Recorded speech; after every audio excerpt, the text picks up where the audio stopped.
much for joining me today. My pleasure, The Dan. book, your book, The Worm at the Core, is fascinating, thought-provoking. It really got me excited because it's something that I've always thought about. The worm at the core. What is the fundamental, most foundational driver for human consciousness? And like I just showed you that clip from Westworld, Yep. I always thought it was sex. But it seems like from what you've studied, it's more likely the fear of death. Yes, so we don't have to be simple-minded. I think sexuality is a rather large determinant of human activity. But yeah, if we're looking for just an overarching explanatory concept about what is it that drives us, yeah, then I'm going to cast my vote for the idea that, as a Scottish dude said, I think it's Alexander Smith in the 1860s, it is our knowledge that we have to die that makes us human. And so I babble in my classes. I'm like, okay, we're going to study psychology. And then I break it up. It's psyche and ology. And of course, everyone knows ology is the study of. And then I'm like, well, what's psyche? And most students, like I would have, they say, oh, that's mind. And that is how we think of it today. But Aristotle coined the term psyche. And in the original ancient Greek, it's soul. And he defined soul as the essence of a body that is infused with life. All right, now that, I don't know about you, but I'm like, shit, I don't know what you're talking about. I need English. Yeah, I need English, por favor. And then he says, okay, let me give you some examples. If an axe were alive, the soul of an axe would be to chop. And if you could pluck your eyeball out of your head and it was still functioning, well, he says, okay, the soul of an eyeball is to see. Right? The soul of a grasshopper is to hop. All right, so that raises the question, what's the soul of a human being? And the answer depends on who you ask. And so Aristotle, he was all about that we're rational creatures. Right? We call ourselves Homo sapiens, where sapiens means wise. And while I wouldn't want to be on the side of the debating team to defend that proposition, because I think while we are capable of rational thought, it is not our default mental state. But that's one way of thinking about the essence of humanity. But there's others. There's another dude, he called us Homo ludens. Ludens is Latin for play, that we're fundamentally playful creatures. We're the only critters that have leagues and uniforms and games with rules. And that's one way of viewing us. Another person calls us Homo faber. We're tool-making creatures. Somebody else calls us Homo aestheticus, that we like to think about surrounding ourselves with beauty. Somebody else calls us Homo narratans, that we're storytelling creatures. And my thing, Danny, is I like all of those as interesting ways, interesting vantage points from which to step back and view ourselves as forms of life. But back to my point, when I ran into this guy who said, it is our knowledge that we have to die that makes us human, in my gut, I was like, yeah, at least that squares with my experience. I've been disinclined to die since I was like 8, the day that my grandmother died, which made me realize that I too would someday die. And so that was a long-winded response to your question.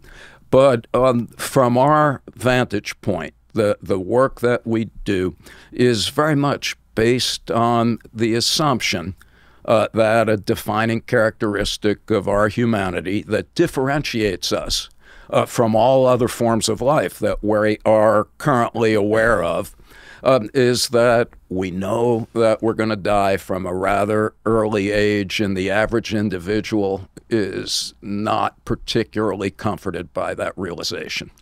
So when you were around 8 years old when your grandmother died, is this like an idea or a thought that sort of never left you? Well, in retrospect, yeah. Well, I mean, like consciously? Consciously, no. So there you go, Okay. Danny. And this is a very important point that I'm sure we're going to be coming back to. And that is when we talk about the notion that concerns about and fear of death are the primary motivational impetus for a substantial proportion of human behavior, we need not stipulate that we are the least bit aware of this. And for some people, that is an understandable grounds for skepticism. Because basically what Freud used to say is, oh, we're all driven by sex and aggression. And you could agree with him and say, yeah, dude, you're right. Or you could say, no, that's nonsense, in which case Freud would have said, well, you're just repressing your sexuality and aggression. So am I right or am I right? And it's the same thing with death anxiety.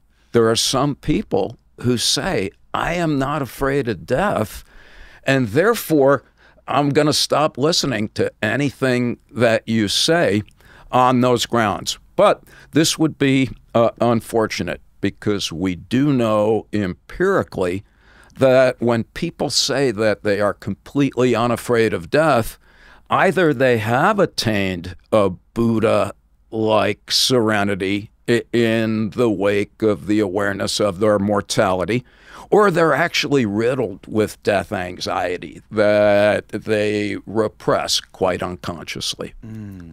Now, do you think there's I mean, obviously there has to be a spectrum Yes. of people who on how afraid they are of death and how that affects their life.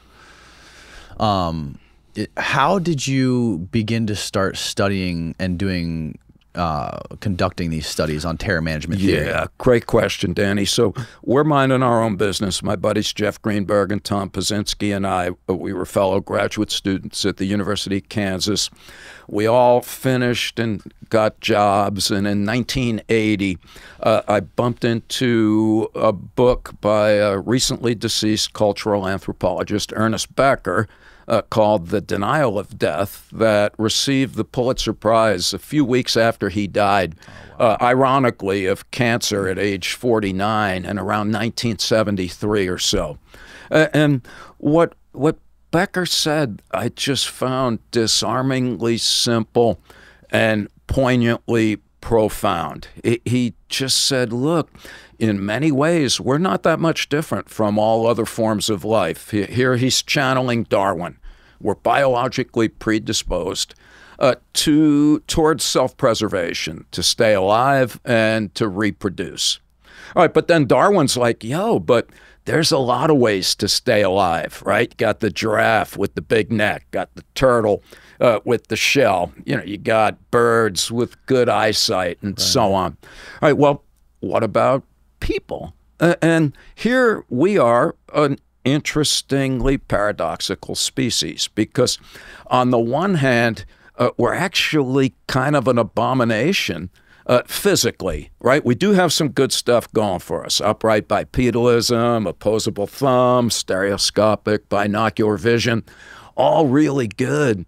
Yeah, but other than that, we're kind of pathetic as isolated individuals. We're not very big, we're not very strong, we're not very fast, our senses are not very keen, our teeth are not very sharp.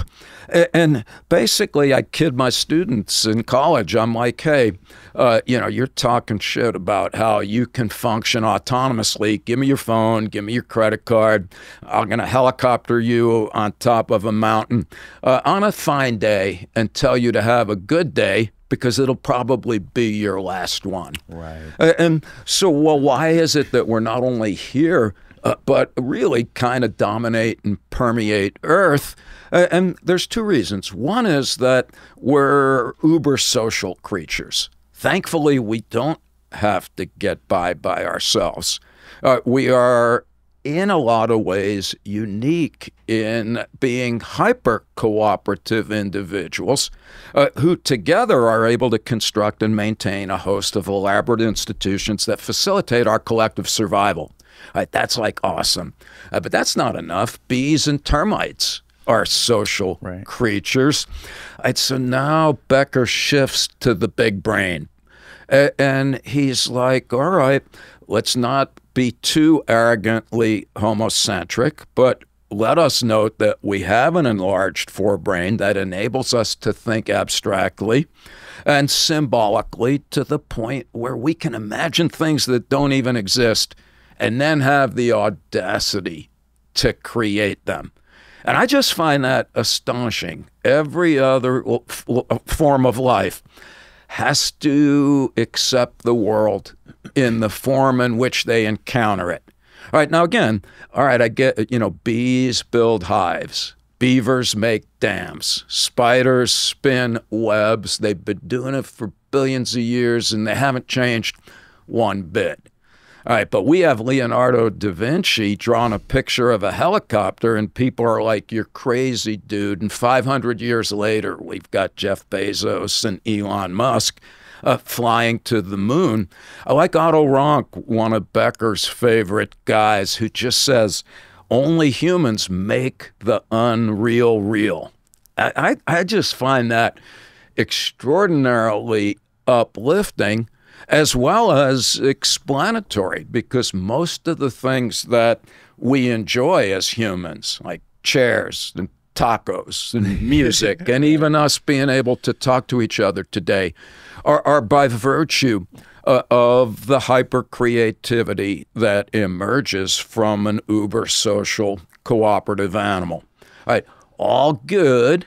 And then Becker keeps going. He says, you know what? And here he's following the philosopher Kierkegaard when he says that people are so smart that we actually realize that we exist. And he's like, okay, wait a minute, because a lot of us are like, well, of course I know I exist. But Kierkegaard's point is that other forms of life are not necessarily in possession of that awareness. In Psychobabble, excuse me, he said that it takes a ridiculously sophisticated cognitive apparatus to render yourself the object of your own subjective inquiry. All right, English translation. A raccoon is here but doesn't know it. Rosebush is here but doesn't know it. Not going to argue today about whether your dog knows that he or she is here. We just need people to admit that they know that they're here. And so the point that Kierkegaard made is that if you're smart enough to know that you're here, you're going to experience two uniquely human emotions that he called awe and dread. And again, I'm a teacher, so I like words that actually people have heard before. Like awe is awesome. It is awesome to be alive and to know it. And I say this to remind myself that in our finest moments, it's just fantastic to be a respiring, sentient entity.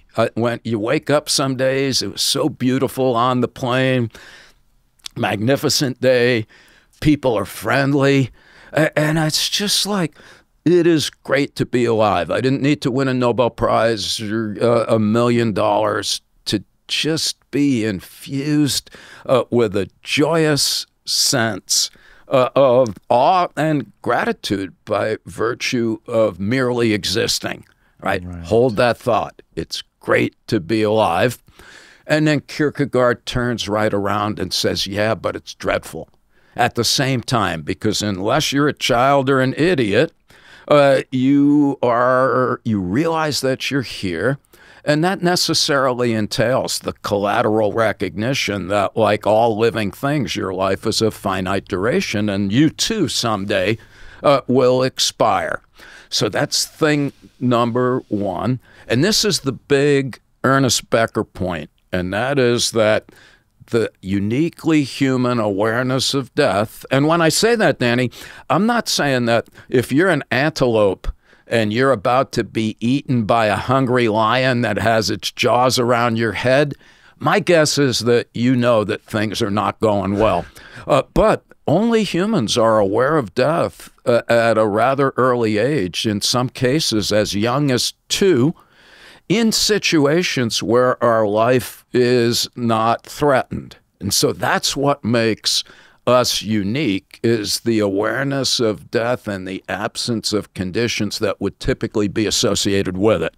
All right, so that's unwelcome realization number 1. It's an unintended byproduct of our vast intelligence. You know, nobody planned it that way. It just happened. We got smart enough to know that we're here. And then when we extend our capacity to think about things over time, both past and future, we realize that the meter's running and our lives will someday also be abated. Right? But that realization is compounded when we also recognize that not only will we someday die, but we could die at any time for reasons we could never anticipate or control. And so this is what puts us, Ernest Becker argues, in a persistent state of chronic dis-ease. Put a hyphen between dis and ease. You know, every time that you get on an airplane that it could end up flying into a mountain or an ocean. You know, unfortunately, right now that there's more guns in America than there are people, and on a hot day, a disgruntled motorist may blow your head off just because you've annoyed them. You know that the next time you get a headache, it might be a headache. Then again, it might be a golf ball-sized malignant tumor on the way of exterminating you. And so it's not only that we're going to die that causes these existential anxieties. It's that it can happen at any time. And then finally, Becker, just to knee us in the psychological grind, he says, okay, you're going to die. You could die at any time. And you're fucking animal, if you'll pardon the language. You're a breathing piece of defecating meat that is no more significant or enduring than a lizard or a potato. And what Becker claims is that if that's what we thought about while we were conscious all the time, I'm going to die, I could walk outside and get hit by a comet or a pandemic, I'm just a cold cut with an attitude, that we wouldn't be able to stand up in the morning. He just says we would be so debilitated by waves of existential terror that we would be functionally incapacitated. And so what he argued is that we had to do something, consciously or not, as a species, to come to terms with the reality of the human condition, and that what our ancestors did quite unconsciously and quite creatively was to develop what the anthropologists today call culture. Right, humanly constructed beliefs about reality that we share with other people in our group that helps reduce death anxiety by giving us each a sense that life has meaning and that we have value. And these are, for Becker, this is the mother lode of psychological motivation. Underneath all of it is that we're trying to diminish death anxiety, but the way that we experience it in our lives is a persistent quest for a sense of meaning and value. And so let's talk about meaning and value just for a bit, because he's like, okay, what do I mean by meaning? He's like, well, look at all the cultures in the world. They all have an account of the origin of the universe. They all have prescriptions for how we're supposed to behave while we're here. They all have the promise of immortality. Either literally through the world's great religions, you know, the heavens, the afterlives, and the souls, or the ancient Greeks said, maybe you don't believe in immortality. They had another flavor that they called symbolic immortality, where you're like, I know I'm not going to be here forever, but a piece of me is going to live on. I'm going to have kids. I'm going to make a ton of money and buy a building and put my name on it. I'm going to write a book. We're going to do a podcast that'll be here when we are no longer here.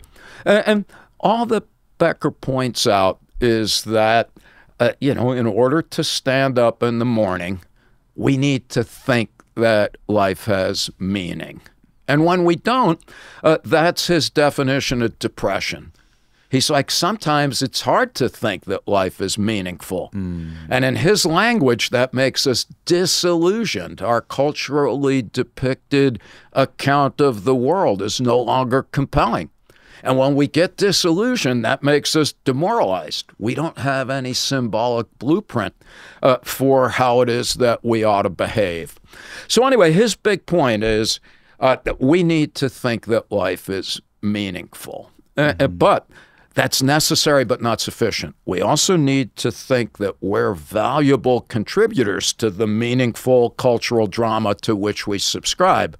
And the way that culture enables us to do that is through the provision of social roles, right? So if I'm a baseball player, my job is to hit home runs. If I'm a nurse, my job is to save lives. If I'm a banker, my job is to accumulate money. And if you meet or exceed the standards associated with the social role that you inhabit, well, now you're solid psychodynamically. Right. You feel like you have value and life has meaning. And that's what Becker calls self-esteem. And then and I'll shut up in a moment, just to finish the psychological account, Becker's point is, as I said earlier, whether we're aware of it or not, most of us are striving all the time to maintain a sense that we have value in a world of meaning. And what underlies that ultimately is a disinclination to die. This episode is brought to you by Blue Chew. Let's talk about sex. Fellas, do you remember the days when you were always ready to go? Now you can increase your performance and get that extra confidence boost in bed. Listen up. BlueChew.com. Blue Chew is a unique online service that delivers the same active ingredients as Viagra and Cialis, except it comes in a chewable tablet and it's only a fraction of the cost. The beautiful thing is you can take them anytime, day or night, so you can plan ahead and always be ready when that special opportunity arises. The process is super simple. Just sign up at BlueChew.com, consult with one of their licensed medical providers, and once you're approved, you'll receive your prescription within days. And the best part is it's all done online. So no visits to doctor's offices, no awkward conversations, and no waiting in line at the pharmacy. Blue Chew's tablets are made right here in the USA, and they're prepared and shipped directly to your door in a discreet package. Of course, first impressions are very important, but no one ever talks about the lasting impressions. Women say there's nothing sexier than confidence, and Blue Chew will give you the confidence where it counts. Try Blue Chew for free by using the promo code CONCRETE at checkout. It's KONCRETE, and all you gotta pay is $5 shipping. That's BlueChew.com using the promo code CONCRETE at checkout to get your first month free. Visit BlueChew.com for more important details and safety information, and we thank Blue Chew for sponsoring this episode. Back to the show. There's so many directions we could go right now. I think I'm interested in the cultural and religious aspect of this, and how, for example, like even the most hardcore atheists, if they get on a plane and they hit turbulence, they're going to pray to God. There you go. So that's right. And not to be like an egghead, but that's been demonstrated empirically. And so Ernest Becker has all of these ideas, and a lot of people dismiss them on the grounds that there was no evidence for them. And that's where Tom and Jeff and I come in, because we are experimental psychologists by trade, and we developed some very simple laboratory paradigms to just see if these ideas have any scientific merit. And so one of the paradigms is where we just remind people that they're going to die someday. Sometimes they're in the lab and we're like, write down your thoughts and feelings about your own death. Sometimes we do this outside of the lab, and we stop people either in front of a funeral parlor or 100 meters to either side. And our thought is if you're standing in front of a funeral parlor, death is on your mind, whether you know it or not. And then we do other studies. When you're at Skidmore, where I work next, you'll come to my office and you'll read stuff on my computer. And while you're doing that, I'll flash the word death for 28 milliseconds, so fast that you don't even see it. All right. And the point is that you do not need to know that death is on your mind for it to have striking attitudinal and behavioral effects. All right. So, for example, back to religion, Danny, if we remind devout Christians that they're going to die, and then we ask them, how much do you believe in God? And how much do you think that prayer is effective? Death reminders make religious believers, not only Christians, but Buddhists and Muslims also, I believe, they make them more confident in the existence of God and the efficacy of prayer. All right, here's where it gets interesting. If you ask an atheist how much they believe in God, of course, they're going to say not at all. Right? And then if you remind an atheist that they're going to die, and you say, how much do you believe in God? They actually say that they believe in God even less. All right, so just hold that thought, because basically when we remind people that they're going to die, they double down on their prevailing worldview. Right? So if you believe in God, you're going to believe in God more. If you don't believe in God, you're going to believe in God less. If you're conservative and we remind you you're going to die, you're more conservative. If you're liberal, you become more liberal. But back to the atheists for a minute. If we measure fear of death unconsciously, then the atheists as well as the Christians become more engaged with the supernatural when they're reminded of death. All right, so on the one hand, the unconsciously. All right, so that's where you get the phrase, there's no atheists in the foxholes. Yeah, when push comes to shove, we all have the proverbial rabbit's foot that we're clutching in the fervent hope that we're not summarily obliterated. Wow.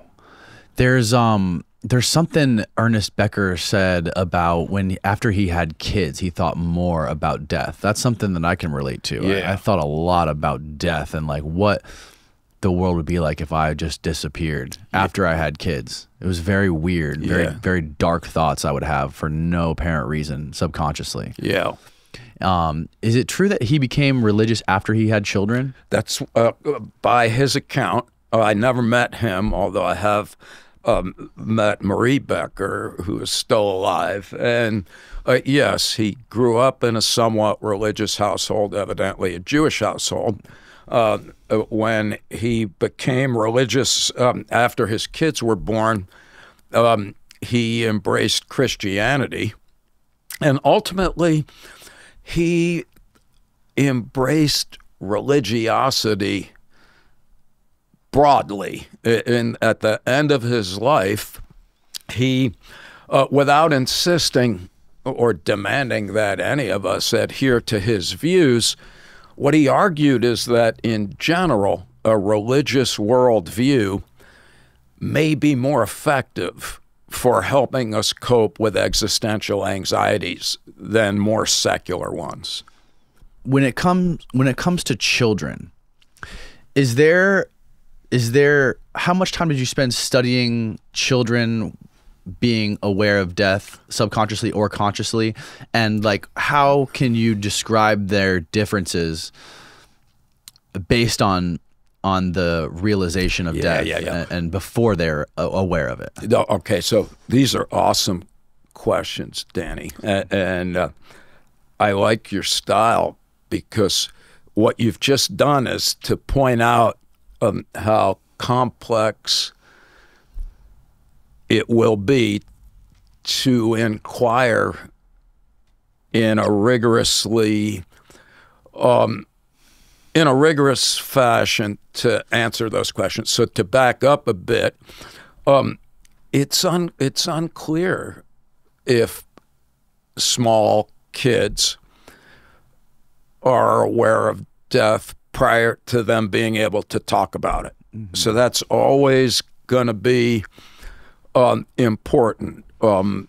Basically, it seems like a fairly good supposition that we enter the world oblivious to ourselves as well as to our ultimate fate. But we do come into the world prone to anxiety, and it is that anxiety when we're in uncertain situations that stimulates the development of the attachments to our ancestral forebears. And what we do know, and this is not from our work, we have not studied kids directly, but there's a fairly robust clinical literature that started with a woman, I believe her name is Sylvia Anthony, in the 1950s. And she was a British clinician, and she studied children and their parents. And her interest was, when do kids become aware of death? And the answer is, it depends. It's as early as 2.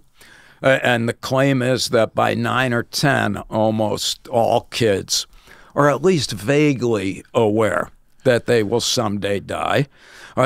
We don't know all of the factors that would allow us to predict in advance why some are aware of it earlier than others. And we also don't know why some kids come into the world more concerned about it. It's probably, at the risk of sounding simple-minded, it's probably a complicated interaction between inherited characteristics. We know that there are folks that are more innately prone to anxiety than others at birth. And we also know that that generational trauma causes epigenetic changes in the womb, so there's another thing that might be relevant.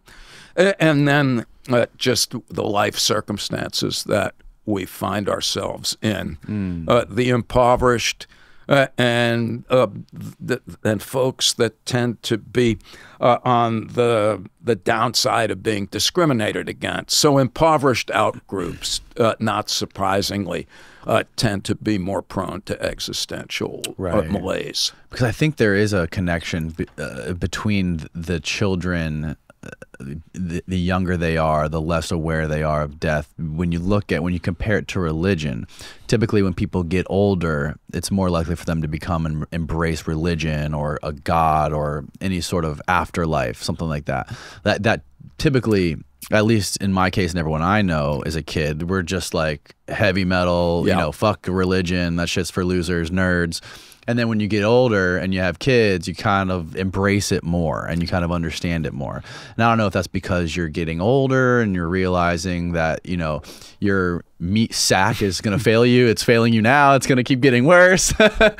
You know, this is kind of comfortable, right? Yeah. Getting back to what you were saying, like the dread and the awe.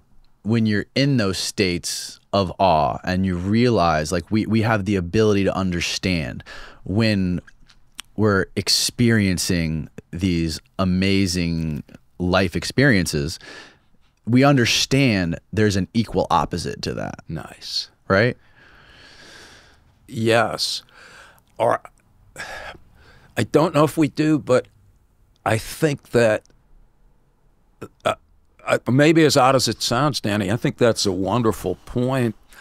Yeah, I think the key to psychological well-being is ultimately based on the capacity to recognize that there's no such thing as the upside without the downside. I really like how you put it, better than me mumbling at this point. And I don't want to, again, go all academic-y, but the philosopher Heidegger, Martin Heidegger, you know, who talks about coming to terms with death, he makes that point. He says, look, at our best, we are really capable of coming to a place where we accept that we're going to die, and we are joyous as a result. He literally says that if we can pull it off, that our lives get to the point where it feels like we're on some ongoing adventure that's perfused with unshakable joy. Yeah, but then he says, yeah, but this is not to imply that you have obliterated anxiety or psychological dis-ease. In fact, quite the contrary. What you have done, they call it, the existentialists call it living authentically, is you are able to ultimately wallow in spontaneous exuberance precisely because you're not simultaneously denying that life will always be sad and there will always be suffering. Yeah, part of our well-being is to acknowledge and accept that. Right. Now, Jordan Peterson is somebody who's talked a lot about you. Yeah. He's talked a lot about Ernest Becker. And one of the points, the counterpoints he makes to it is that there are a lot worse things than death. The suffering of your children, the suffering of your loved ones. Like, isn't that way worse than your own death? Have you ever had this talked with Jordan about this? No, we haven't. And so here's where it gets interesting. So Jordan and I go way back. He used to, 35 or so years ago, declare that we were full of shit at academic conferences. And by the way, that's the way science works. It's never personal. Science does not advance by agreement. If everybody agrees, science is dead. Right. You know, what we need is civil disagreement. Anyway, I lost track of Jordan for a couple of decades. He became a very highly regarded and rightfully so professor at Harvard before he ended up at the University of Toronto. I'm familiar with a lot of his academic work. And he is familiar with what we have done. Although, again, if we were sitting next to each other, I would encourage him to take a peek at what we've done over the last 20 years or so. Having said that, though, I spent a day with Jordan in Canada right before his book about the 12 Rules of Life came out. And we had a great day together. We were both talking heads at a Shakespeare festival. I think they were reading or watching Macbeth, and we were both asked to give our psychodynamic interpretation of what was going on. And it was an awesome day, reminding me of how much I enjoyed his company, how provocative are his ideas. And then Jordan, as you know, got very famous. Yes. I don't have shoes, and he does. And in part, that's a personal decision. This is not a pissing match, but we're together, and Jordan said, you know, anytime I give a talk, I hold my phone up, and I tape myself, and then I post it, and I have several 100,000 YouTube followers, and you should do the same. You're also an eloquent bullshitter who uses words with more than one syllable. And my point, and this is not, I do not intend to sound judgmental here. Jordan, I believe at the time, was interested in becoming known for the ideas that he was advocating for. I'd rather not be known. I want the ideas to be known.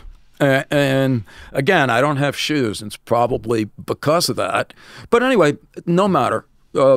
Jordan, since I've seen him last, he has spoken often about points of disagreement between his ideas and ours. I like to go the other way and start with what we agree about, which is almost everything in general. All right, we argue based on Ernest Becker that we are fundamentally meaning-making entities. All right, we're not the first to say that. Viktor Frankl said it. Ernest Becker said it. And so too does Jordan Peterson. That's the main point of the Maps of Meaning book.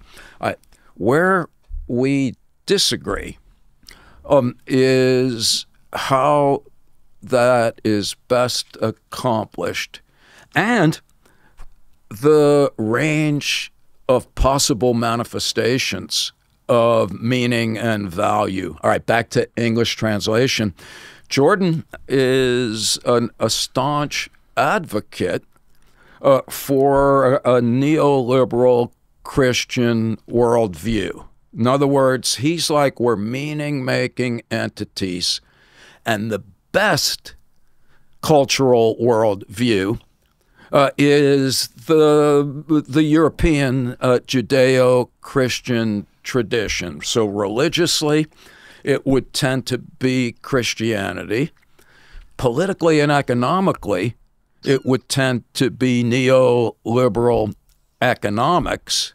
And so Jordan is, if I understand him correctly, saying, look, this is the way that we should be, and that all of these other ways are inferior, malignant, degenerate manifestations that deviate from what he would claim to be what's best for humanity, or at least what's best for people in our cultural milieu at this particular historical moment. I would respectfully take issue with that claim. And so there's a book called The Dawn of Everything by a recently dead guy called David Graeber. And I don't know if you've ever heard of him. He has some cool books, Bullshit Jobs, The History of Debt. And this is a book that he wrote with another psychologist, David Wengrow. And the Graeber's point, and if Jordan were with us today, I would ask him if he had read this book, because Graeber's point is that we are very parochial and arrogantly Eurocentric when we look at anthropology and religion and archaeology, and we're ignoring boatloads of other cultural traditions that are, at least in principle, perhaps better psychologically and materially than the institutions and the social organizations that Jordan is an ardent proponent of. In other words, he's saying, look, these are the best ways to be Christian and capitalist. Is the best, if not the only, way to proceed. And I would object to that both in principle as well as practice. It's an empirical issue, ultimately.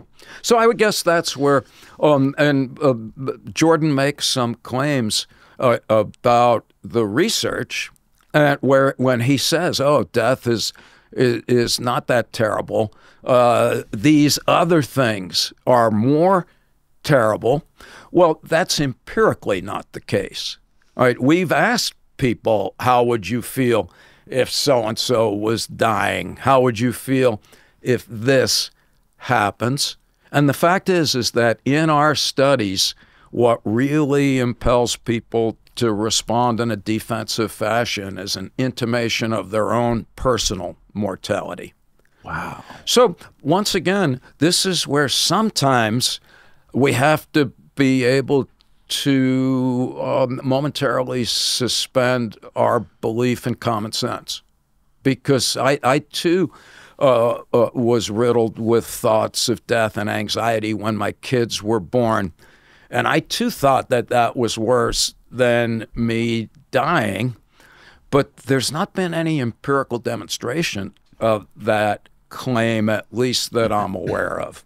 So anyway, that would be my point. Okay. And moreover, and to be silly, and again, I wish that Jordan were sitting right next to me so we could have lunch together, because this is, I'll come back to what I already said, and that I believe needs to start every one of these discussions is, we don't disagree about the superordinate psychodynamic principle that we are meaning-making creatures. I believe, though, that there is a wider variety of cultural possibilities. And moreover, I would argue that capitalism and Christianity are arguably rather unfortunate. And again, it's almost tough to have these conversations without the capacity to respond, because on the one hand, there are folks who point out that science and technology as we know it are unique products of Western civilization. Yeah. And I believe that to be correct. So now I'm going to piss off everybody that might be listening.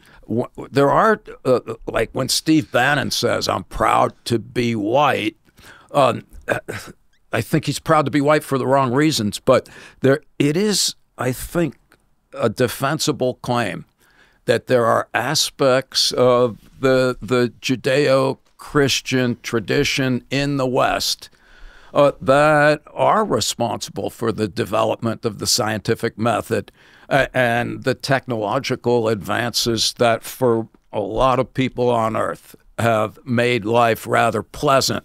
Yeah, I think that's true, and no reason to deny that. Yeah, on the other hand, my quarrel with the Judeo-Christian tradition is that it is arrogantly homocentric. We are one of the few groups of people who declare ourselves to be created in God's image, who then puts all of the animals here on Earth, and we get to name them. And I tell my students, read Genesis, because God then says, I give Adam and Eve, I give human beings dominion over all that walks, over all that flies, over all that swims. And so here's a view of life that separates humans from nature, declares us to be superior to it, and ultimately creates a situation where life is just a giant buffet table that we partake of in our gluttonous leisure, just piss on the table on our way out. All right. Moreover, there's a British philosopher, a guy named John Gray, and his point is that capitalism is just this, it's Christianity without God.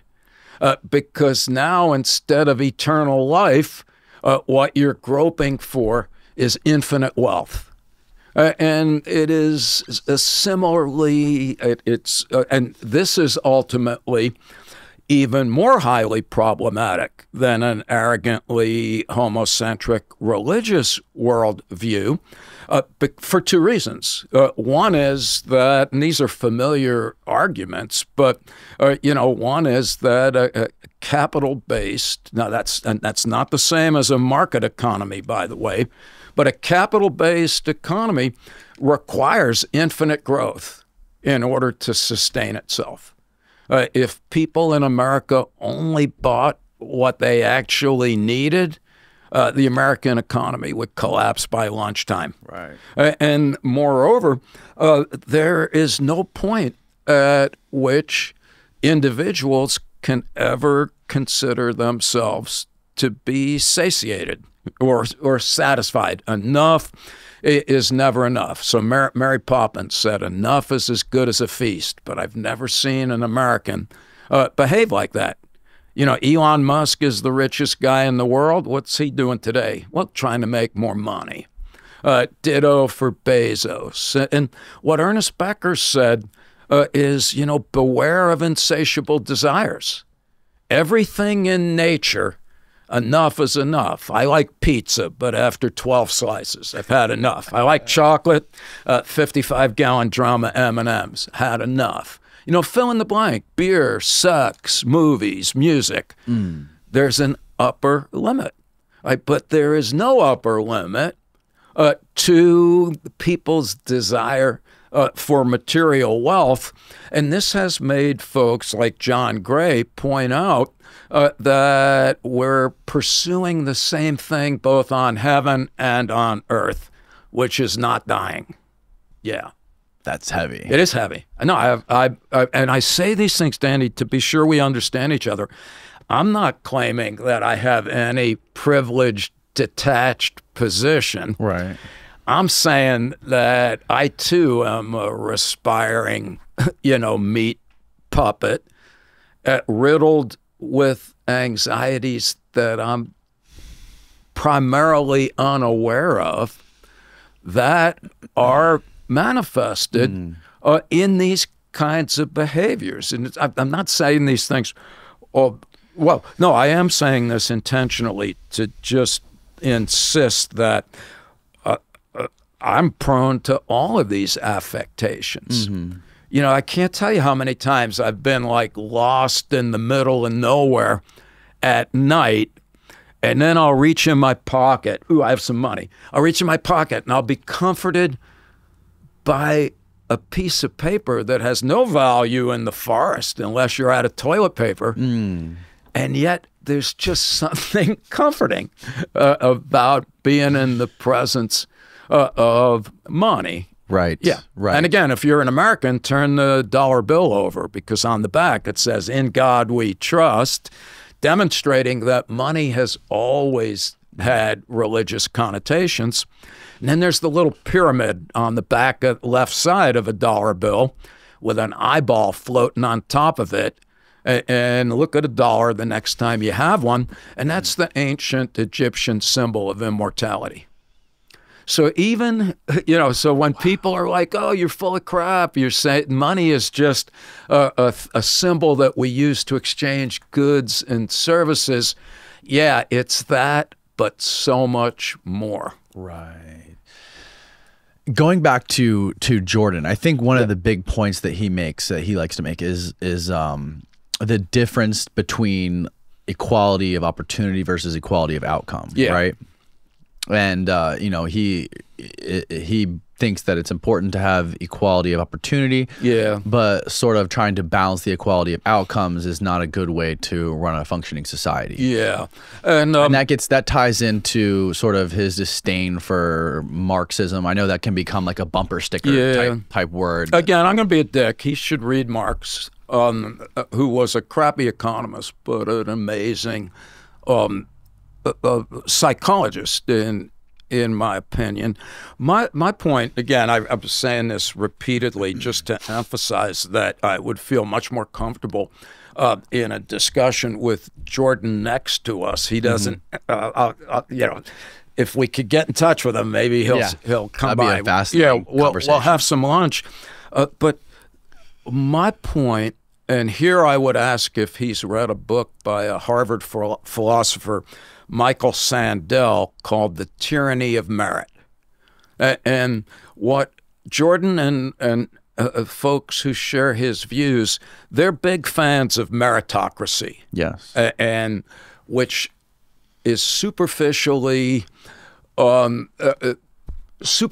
attractive. The idea is that we all are on the starting line together, and then we each have an opportunity to excel, and so let's go ahead and do that. The best stuff rises to the top. There you go. All right. Well, two things. One is that if we're going to do that, then he doesn't have any kids, but there's other white people who have these views. And I was like, hey, let your kid play on your driveway, and I'm going to kidnap them and bring them to some place and enslave them for 400 years so that we can totally decimate an entire culture.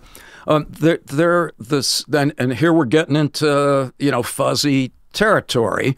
Because I'm going with the critical race theory idea, which is simply truth with a piece of jargon, and that is that there are systemic ways of creating inequitable outcomes, either by design or otherwise.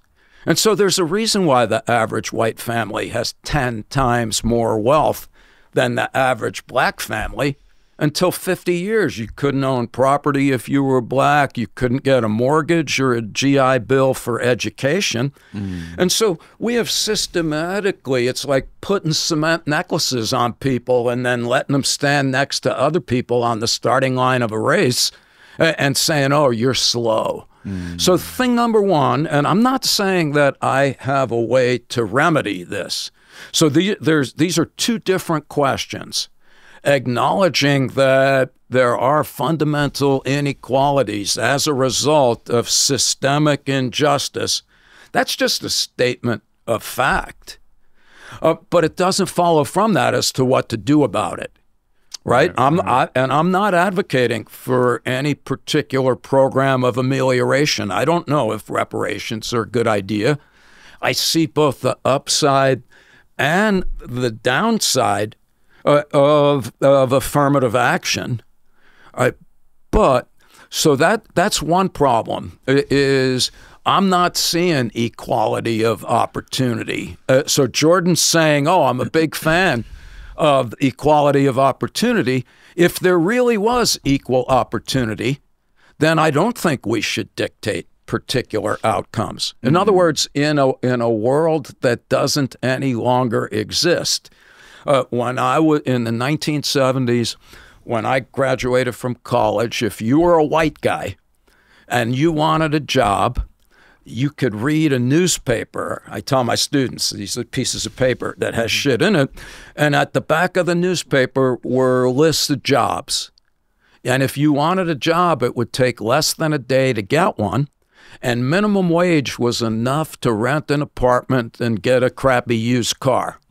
And if you got an entry-level position, I started as a dishwasher in college, and by the time I finished working at the Sheraton, a hotel, they were offering me entry to their management training program. In other words, to me, that's the American dream. Everyone who wants to work can work. If you do work, it is possible to be compensated adequately to have a life, which is now what I'm talking about is the average white guy in the 1970s and 80s. And so my point is, if that's the way the world is, then I agree with Jordan and most conservative folks who just say, you get in proportion to the effort that you exert. Let's let that happen. But as John Locke pointed out many, many years ago, the dead Scottish philosopher, that claim is based on a world of infinite resources.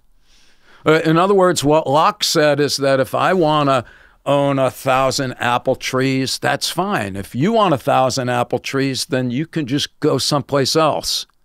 And he's writing in the 1860s, and he's saying, oh yeah, England's kind of all filled up, so if you want to have a lot of stuff, just go to America. There's nobody there, and the people that are there are miserable savages.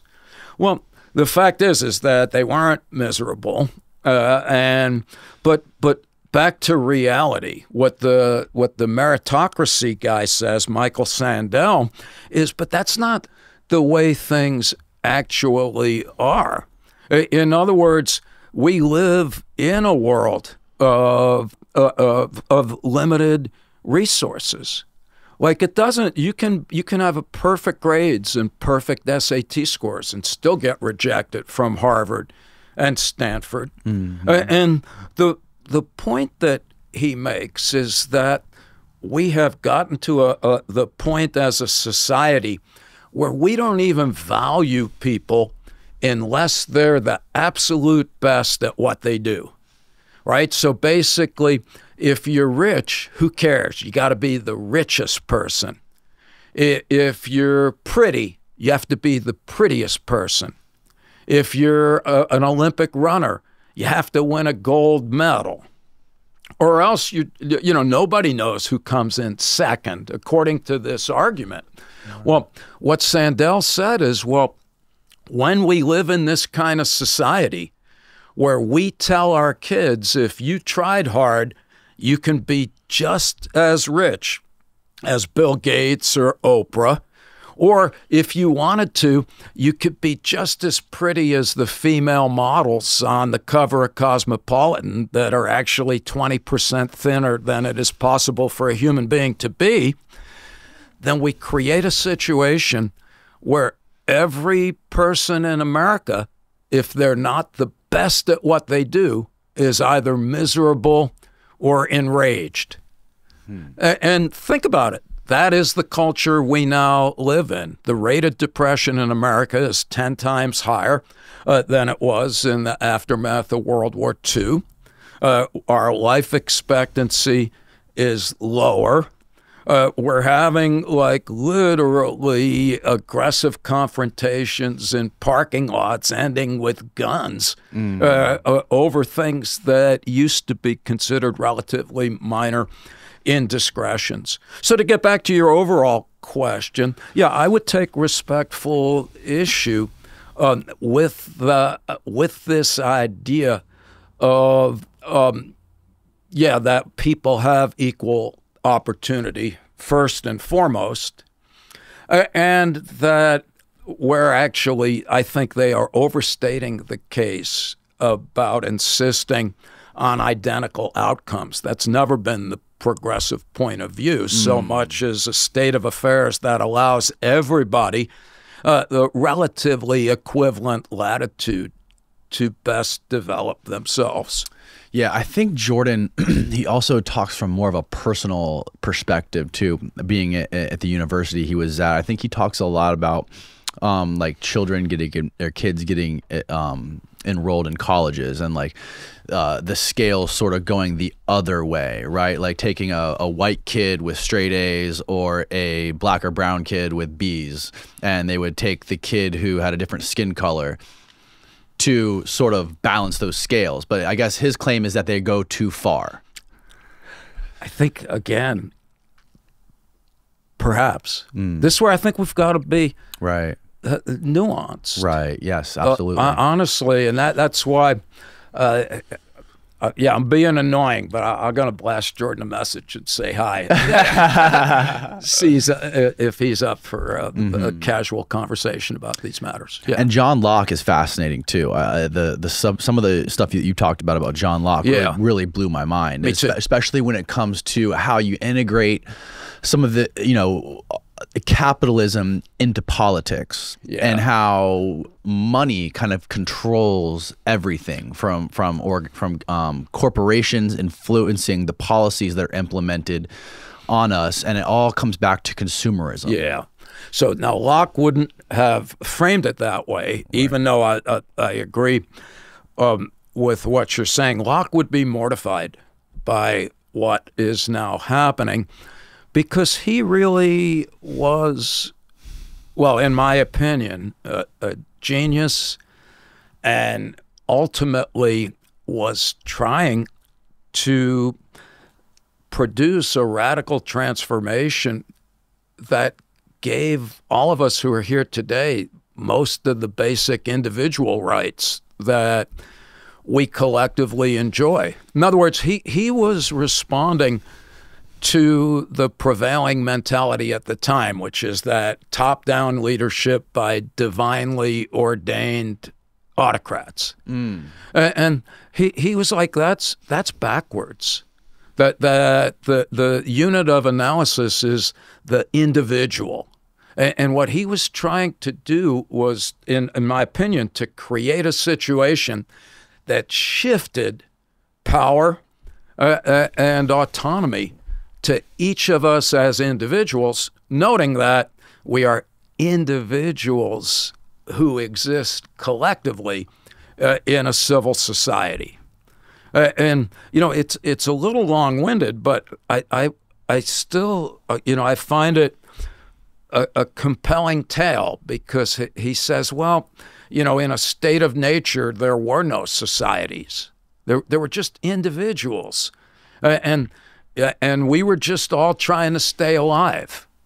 And so basically he's like, well, all right, and there's no private property in nature. Right. This is the whole creation of the state. Yeah, and I love this stuff. And he's like, okay, so then, well, what are my rights? And he's like, well, I certainly have a right to stay alive. God would agree, and so would Darwin. Right. And in order to stay alive, I have to consume. There's the consumer thing, which is not intrinsically bad.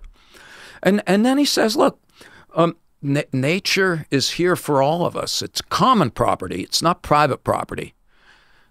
But it becomes private property the minute I exert effort in pursuit of my well-being.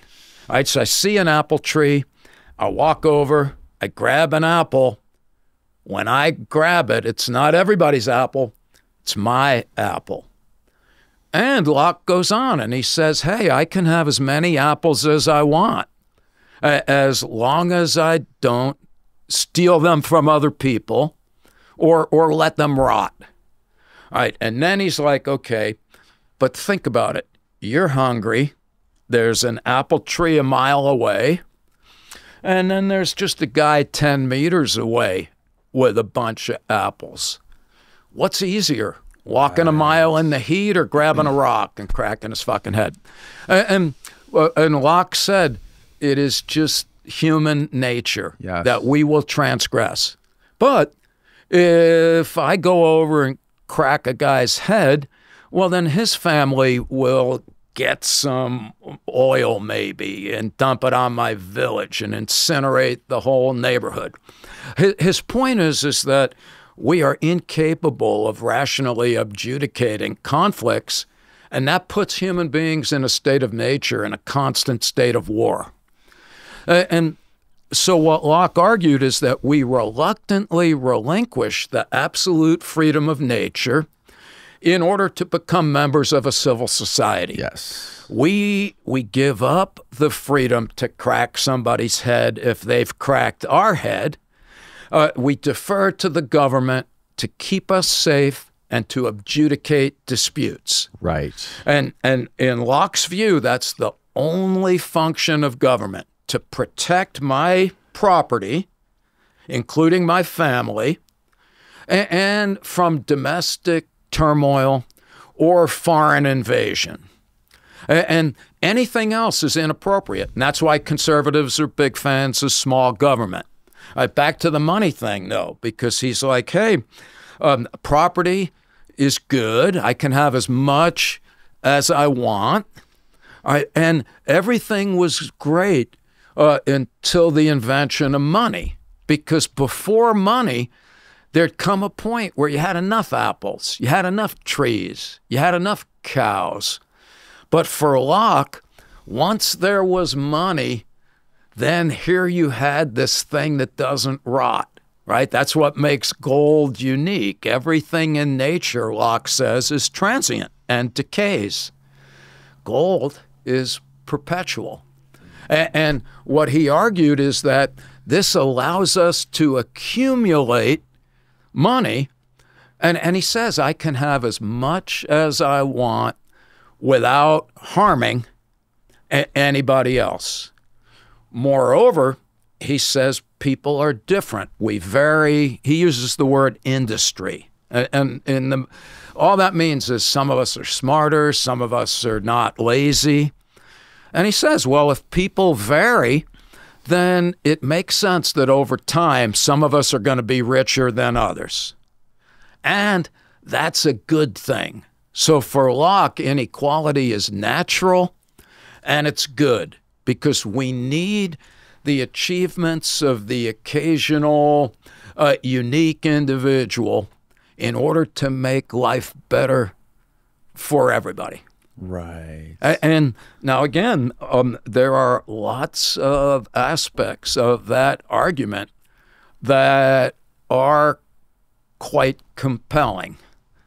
And yet there are an equal number of them that I regard as problematic. And I suspect John Locke would too if he were here today. Because again, all of his ideas about the appropriateness of unlimited access to private property is based on the assumption of infinite resources. So how does that translate in your mind, that concept to where we are today in our society? Yeah, well, I see us as literally demented hamsters on the exercise wheel of life, because let me back up and just say that our argument is that what motivates people to buy infinite amounts of stuff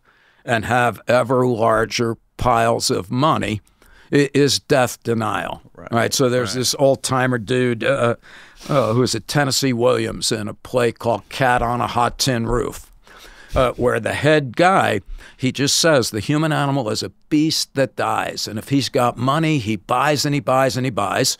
And I think one of the reasons why he buys everything that he could buy is that in the back of his mind, he has the crazy idea that one of his purchases will be life everlasting. All right? So the idea here is that the reason why I need more and always better is that it has something to do with existential concerns. Now, again, you might say, well, I don't believe that.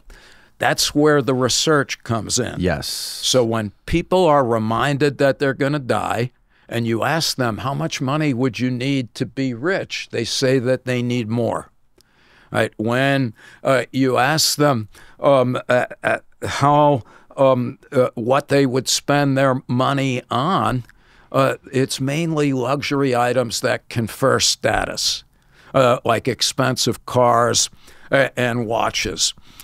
When people are reminded that they're going to die, they're willing to pay more money to have like a star named after them in the sky. When people are reminded that they're going to die and you ask them to draw a picture of a coin, it's bigger. They draw it bigger as if money's bigger when death is on your mind. All right, and then Danny, the one that I find, and we didn't do this work, my buddy Tom and his colleagues in Poland did, but they gave some people a stack of money and asked them to count it. And then they gave other people just a stack of pieces of paper and asked them to count it. All right, and then they took the money and the paper away, and then they measured death anxiety. And what they found was just having money in your hand reduced death anxiety. Wow. That is how potent. So when we say money talks and bullshit walks, money is power. Yes. It is in part because, yeah, when you have money, you can eat and go to the doctor. But when you have money, it's like this magic thing shining in your pocket, protecting you from the vagaries of life. Now, these studies, were these only done on Americans, or did you do it across multiple cultures? These have been done across cultures. Really? Was there any disparity between different cultures or different? Good question. That has not been assessed. So that would require that we look at people from different cultures in the same study. Yeah, we do need to do that. Because it seems like Americans value money more than anyone, any other country or any other place in the world, right? Like, I think you've spoken to this before. This is correct. Yeah, we our values are based on that, on money and status, and not on values or integrity. Is what has happened, unfortunately. So again, to be fair, there was a time where we could have money and ethics, but not right now. I mean, as the Michael Sandel guy points out in his book, The Tyranny of Merit, we're in a world right now where the average young person thinks that it's fine to cheat, like on exams in school, thinks that fraud in corporate settings is a legitimate way of getting ahead. We are in a world right now that I do believe to be somewhat sociopathically individualistic. Yes. In that we really do tend to value the achievements of individuals without adequately recognizing that even the most distinguished individuals are products of the social and cultural milieu that produce them. And moreover, being great is great, but how about just being decent? Yeah, I think we have gotten to the point where we now undervalue some of the characteristics that I used to be more proud of as an American. Because we could be all for individual development at the same time that we recognize our dependence on other individuals. We can also do a much better job at making people realize that it is okay to be average. The average person is, after all, average. Now, again, I'm sounding like Father Time, but when I was a kid, everybody got to play Little League Baseball, even if you were terrible. That's no longer the case. When I was in college and I got a B in organic chemistry, I was so happy that we got inebriated in my dorm room, and then we went to the football field and ripped down the goalposts and brought them into the room. But now if a student gets a B, they disembowel themselves in the parking lot. I think we have created a situation, frankly, where our values are not generally attainable for the average individual, which is a recipe for psychological despair. It's interesting, too. I was just a week ago, I was in New York City with my friend Julian Dory, who's got a podcast up there. And he, we were both walking around noticing like just the wide variety of people that exist in New York City. Like, right? It's like it's known for being one of the first major city of America, right? When you think of America, the first place people think of is New York City, the Statue of Liberty, the Empire State Building. But it's like when you look around, there's no like, if you think about what does it mean to be an American, the difference between Israelis or people that are Jewish or people that are African or whatever it may be from any part of the world compared to here is. Here, there are more individuals. It's more individualism here than anywhere else. Absolutely. So that was a terrible way of saying it, but it was, I think, a really critically important point. We are a more heterogeneous society because, we're a potpourri of all of these different groups, and that we're only like 200-something years old. That's correct. And I mean, I like how you put it. I mean, this is just an anecdote, but I was in New York City on September 11th, 2001, when the World Trade Center got knocked down. And I was at the time a professor at Brooklyn College. And Brooklyn College is rather unique because white people, at least when I was there around 2001, it was a very diverse school. So you had your white people and so let's say Italians. There were Jewish people. I'm not going to call them white because they were just begrudgingly declared white in the middle of the last century. The definition of white has shifted over time. But anyway, forget about that. But in the lunchroom at Brooklyn College, before 2001, there'd be the corner with the Jewish kids, the corner with the black kids, the corner with the Russian kids. Interesting. And you're right, they would be like micro tribes. Yeah. However, for a few days after September 11th, they opened up the auditorium just to allow people who wanted to come in and sit. It's hard to describe what it was like to watch the building melt while my students were telling me that their relatives were in it, calling them, saying they were hearing on the loudspeaker that everything was fine. So we're watching the thing on fire and we're like, it's not fine, it's not fine. But anyway, it was clearly people were traumatized. But I'll never forget what it was like for a few days where the tribes were shattered and we just became Americans. I know it sounds a little corny. No, it doesn't sound corny. But it was amazing to momentarily be able to overcome the understandable cultural foundations and embrace our common identity as Americans. And moreover, in the French newspaper Le Monde, the headline the next day was, "We are all Americans." Now, this wasn't to suggest that we should all become Americans and start playing baseball.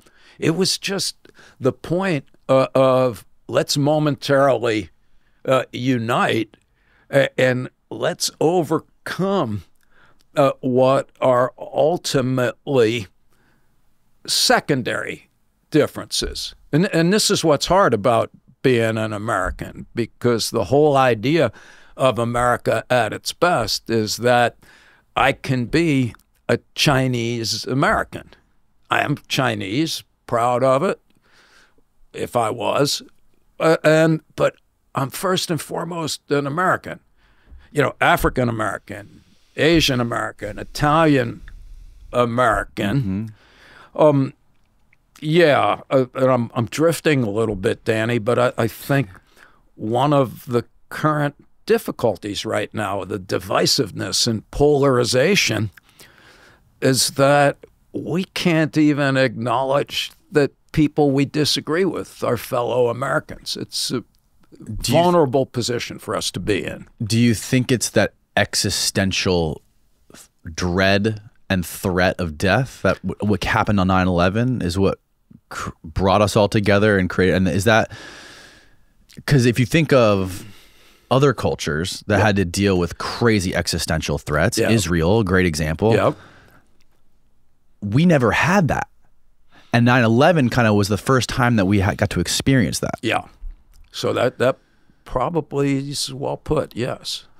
And it's interesting also you talk about George Bush and his approval ratings before and after September 11th, which is fascinating. Yeah, just again, and what I like about, I'm kind of an egghead, but yeah, these are just, quote, facts. That's another thing about America. 2 + 2 is 4. Some things, there's no alternative facts, but George W. Bush had the lowest approval rating in the history of presidential politics 2 days before September 11th. 3 weeks later, after he said, "We will rid the world of evil, and I believe God has chosen me to lead the country during this perilous time," he had the highest approval rating. And we did dozens of studies where we showed that people, Americans, they didn't like George Bush in a benign state of mind. But if we reminded them that they were going to die, they liked him a lot more. So in 2004, John Kerry ran against George Bush for president. And in control conditions, the participants liked John Kerry more than George Bush. But if we reminded them that they were going to die, they liked Bush more than Kerry. And again, a lot of young people weren't around then.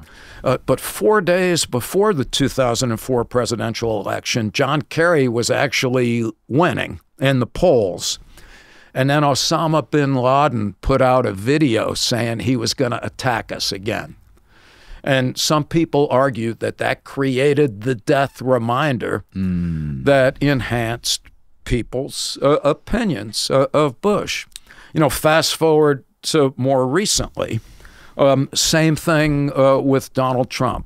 In 2015, we demonstrated that Americans did not care for Donald Trump. This is before he became the Republican candidate for president, except if you reminded them they were going to die first. Then they liked him more and said they were more likely to vote for him. And when Hillary Clinton became the Democratic opponent, we found that Americans liked Clinton more than Trump, except if we reminded them they were going to die. Then they liked Trump a lot more. I fast forward to 2020. In our studies, white Americans, in a control condition, they like Joe Biden more than Donald Trump. But if they were reminded they were going to die first, then they like Trump more than Biden. All right, well, let's be clear. This is not to suggest that your political preferences are determined solely by existential anxieties. On the other hand, these are amazing studies that momentary alterations in psychological conditions are able to nudge you in one direction or another. And so back to politics just for a moment. But there's a reason why Steve Bannon, who is Donald Trump's one of his closest advisors, they make no pretense of arguing about political principles. Right? Steve Bannon says, our enemy is not the Democrats. Our enemy is the media, so we're going to flood the zone with shit. That's a quote. And then he says, what gets people to the polls is fear and anger.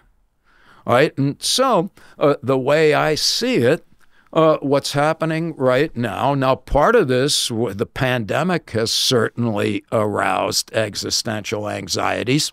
So is the prospect of the earth melting and the global economy imploding on itself. So the point that we make these days is that Americans are saturated with death reminders, whether they're aware of it or not. And this, in turn, increases their support for ideological demagogues. I call Trump Orange Hitler. And I call him that because it's the same underlying psychodynamic. It was Hitler who said he was going to make Germany great again. Did he actually say that? Yes, he did. It was Hitler who used a lie about the Jews being responsible for Germany losing World War I. 20 years later, he used that same big lie, and it was Hitler who said, if you're going to lie, go big. If you tell a big lie often enough, people will believe you. All right, well, here we are in America in the same situation. Perhaps the world's greatest liar, Donald Trump, perpetuating an obvious falsehood. And by the way, even people of goodwill could disagree. Some people might say, oh, I do think that the election was rigged. But we should agree, at least in principle, that the folks who are running for election are not the ones who should arbitrate that. In other words, there's a reason why they have referees in sports. You don't get to call it, you're not able to play on a team and call things the way that you see them. But anyway, back to the point, we're in the same situation where we've got an ideological demagogue riding a lie in order to pursue political power by keeping people in a perpetual state of existential anxiety. And studies have shown that that's exactly what's happening. And so a few years ago, there was a study showing that support for Donald Trump in America is correlated with death rates in different communities. Right. And so, basically Trump is lying and people's dying. And what's ironic is that he's killing his own people in some ways. And that's increasing death anxiety that in turn fortifies support for his candidacy. And that is, by the way, what some people argue are the psychodynamic underpinnings of fascism. It is you have powerful autocratic leaders teaming up with corporate interests to take advantage of a population by keeping them in a constant state of fear and rage. And this is and to just make an important point, this is not a condemnation of the intelligence or character of the average person who supports Donald Trump. As I think we were saying earlier, I think most folks are kind and decent, and in the average setting, we have more in common than otherwise. I think so too. Do you think it's accurate and or a good idea to say that Donald Trump is the same thing as Hitler? Because I don't think he was quite the same thing. Yeah, he's actually working faster and getting shit done better. No, it is the same thing. They are both malignantly narcissistic sociopaths with delusions of paranoia and grandeur. They are both singularly devoted to maintaining power. I think that, and yeah, it's unfair to compare anybody to Hitler. I get that. It's equally unfair, however, to not notice the staggering commonalities. Hitler was elected without Russian interference. And it took him several years in the 1930s to undermine the judiciary, to completely overwhelm the press, to replace able civil servants with sycophantous cronies. Trump has done all of that. So let's just look at the various indictments. And my point also I don't mind being annoying or political. If you're an American and you're a fan of democracy and you don't vote, fuck you. If you do vote and you do so with a grotesque ignorance of the issues in question, fuck you. And if you're unfamiliar with American history, I'll give another fuck you, because it was George Washington as well as the founding fathers that they were against political parties.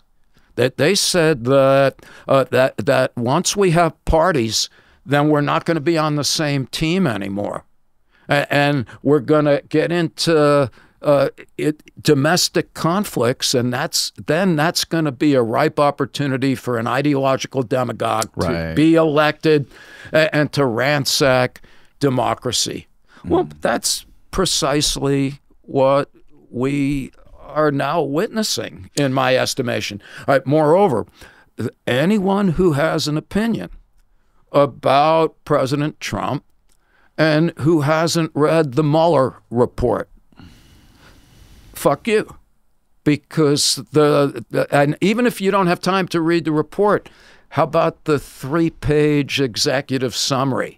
If you don't have time to read that, read the entire sentence that Bill Barr mangled when he protected Trump by leaving out the part where Mueller suggested that he was indeed guilty of obstructing justice and proposed that there be a civil trial thereafter.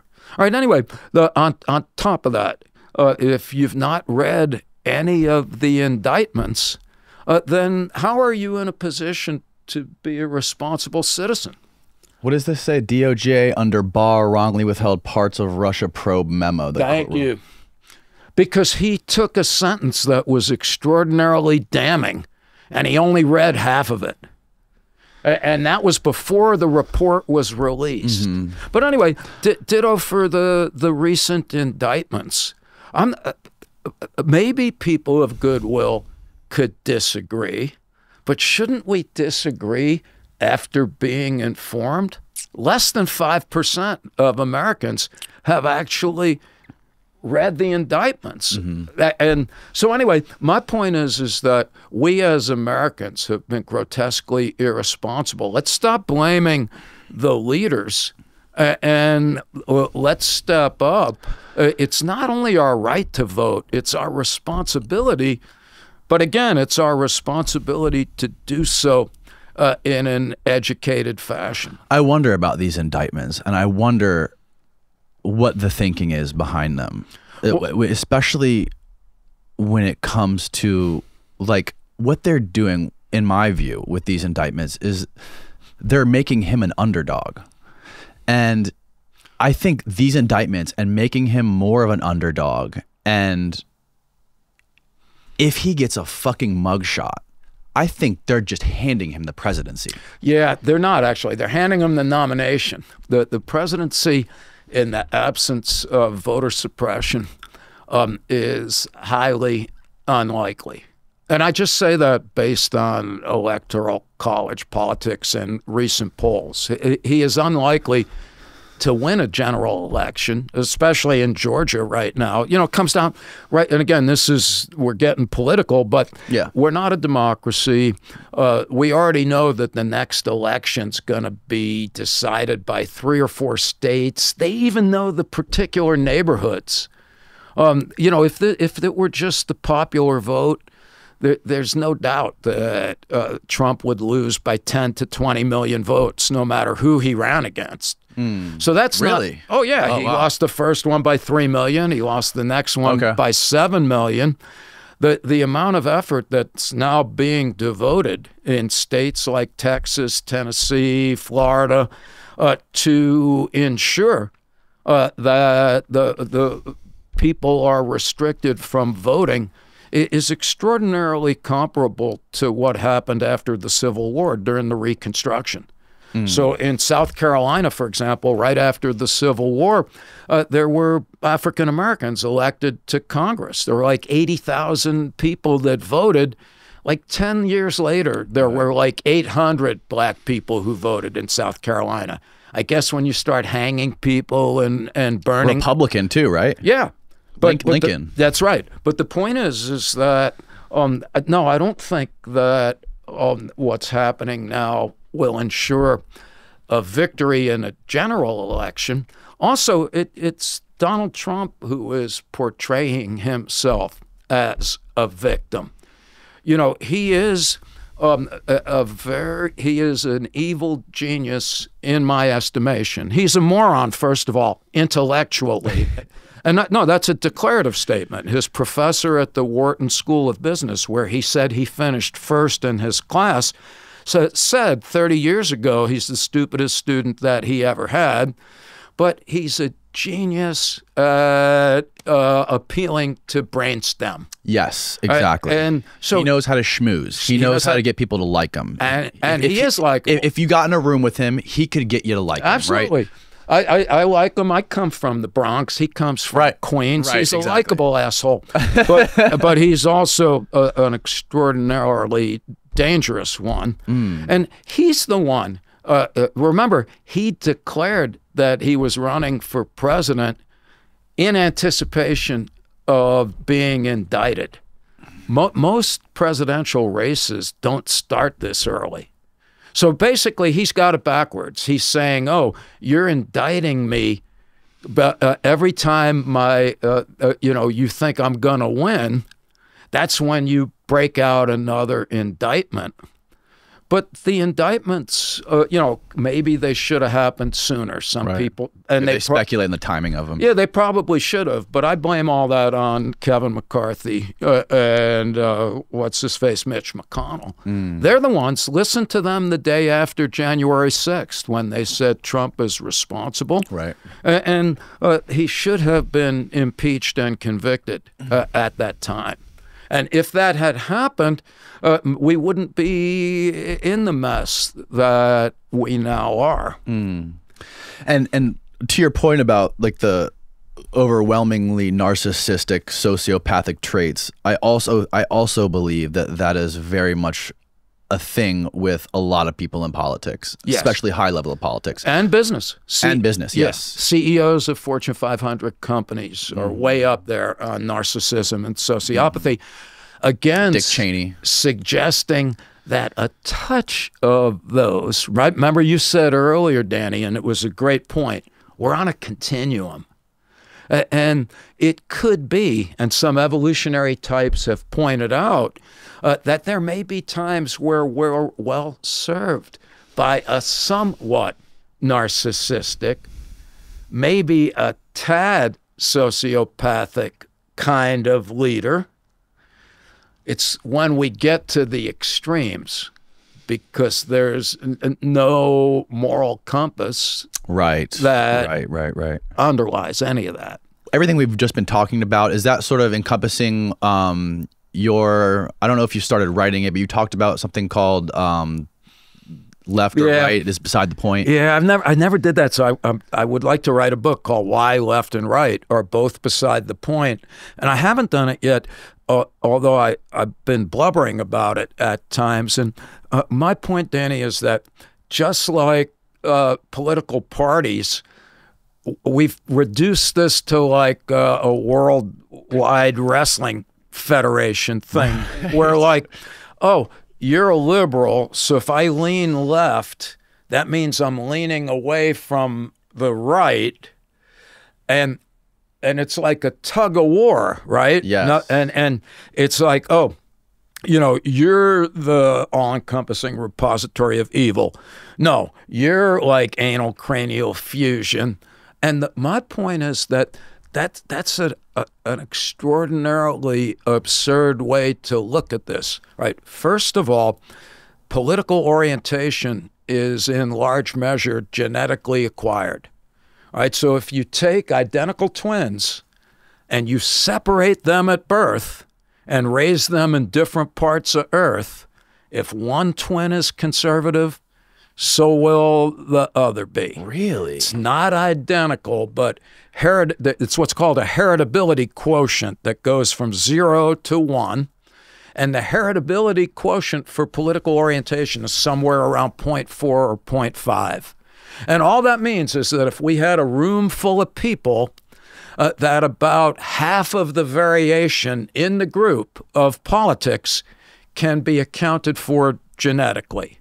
All right, so let's just think about that for a moment.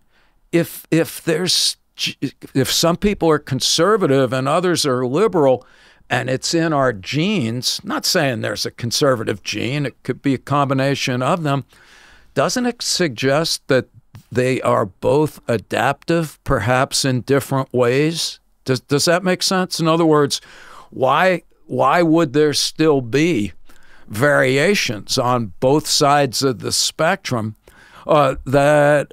if they didn't perhaps serve some kind of evolutionary function? All right, so there's a guy in Israel, his name's Gilad Hirschberger, and he's at the Interdisciplinary Center in Herzliya, and he wrote a paper with his colleagues that I find very compelling, and it's like, why can't we look at it as if we need everybody? In other words, and we may have been talking about this earlier, but if we were all conservative, we'd be sitting on the floor of a cave, literally, because by definition, conservatives cling to tradition. All right, if we were all liberal, we would be doing stupid shit. I'd be like, oh, I have an idea. Let's put an asshole on my forehead. Or what about the electric spoon? And we would be summarily just wandering around doing random stuff, ignoring past experiences. And so I like people who say, wouldn't the best kind of society be some kind of sweet spot where we had both liberal and conservative folks? And what Gilad has pointed out, and this is based on research, is that in general, when we look at intergroup conflict, so conservatives are better than liberals at detecting external threats. Mm. Because liberals are like, fuck, everything's fine. Kumbaya. Kumbaya, let's do a 5K race and T-shirts. And conservatives at the high end are paranoid and afraid of everything. All right, but it's functional to be afraid sometimes. Yes. So conservatives are better at detecting threat. Liberals are better at negotiating peaceful conflicts or peaceful resolutions of conflicts. And so in a functioning society, wouldn't we want to have both? Yes. Don't we need some people that are saying, we're going to be fucked, pay attention? Right. And don't we need others that can step in and do a Gandhi or Mother Teresa? And my point, and the older I get, the more convinced I am of this, is that yeah, we're thinking about it too individualistically when we're like, oh, I'm a liberal, that's good. You're conservative, that's bad. I think we're better off accepting that we exist on a continuum. And we need each other. And we need each other. That's my current preoccupation. That's fascinating. I love that. Yeah, I do love it, Danny. I really do, because right now all I see is on both sides, how are we going to get rid of the damn progressives? Right. Or what am I going to do with these trailer park people with their MAGA hats? And it's like, no, because basically we need each other. Right. And at our best, as you put it earlier, when I see it in many public settings, just folks cheerfully engaged with each other, I'm like, you know, again, it is corny and simple-minded. I think a lot of it has to do with communication. Absolutely. And technology. Communication and connection. Yes. And literally a direct connection between humans. Not through Twitter. Yeah, honestly. And this brings us to another uplifting point about, we talked about this before we started, but who was the guy who predicted our civilization would collapse by 2025? Yeah, this is Peter Turchin. Peter Turchin. That's yeah, so he wrote a book called End Times, and he was a professor at the University of Connecticut and is now at Oxford in England. And I'm just becoming familiar with his work. He is an ecologist by trade, and he studies how societies collapse and what we might do to forestall or at least deflect a bit. Yeah, awesome. There we go. Yeah, and so his point is, and it's all based on math models of a study of over 100 societies. Wow. Yeah, and I like that he starts out by saying, this is not a political argument. What he's insisting is that we can predict mathematically when a society is going to collapse. And he argued 20 years ago that the collapse of American society is inevitable. And the argument is based on a couple of things going on. But the main thing is he talks, first of all, about an overabundance of cultural elites. So he's like, look, one thing is, he's like, all societies are hierarchical. You know, stop being like Walt Disney and knocking people for being organized in a bureaucratic fashion. And there are going to be people that are richer than others, and he's basically, well, that's the way it has always been. But then he says, yeah, but there are certain times historically where and he describes it metaphorically as like a game of musical chairs. He's like, look, there's only one president still, you know, there's only 50 senators, but there's a whole lot more people that want to go to Harvard. And so in the old days, there weren't that. Most of the admissions to these schools were all legacy. You know, you had to be white, you had to be Protestant. Well, now there's all kinds of folks clamoring for admission, but there's still the same amount of elite positions. And what Turchin said is, what that does is to create a host of disaffected wannabes. And that's where a lot of populist movements start. And so he points out, if you look at what's going on right now, you know, you've got Donald Trump, you know, proclaiming himself, you know, one of the people. No, but he's not one of the people. You know, his dad gave him $1 million when he was still in diapers. He went to Penn. Ted Cruz, do you know where he went to school? I have no idea. Princeton.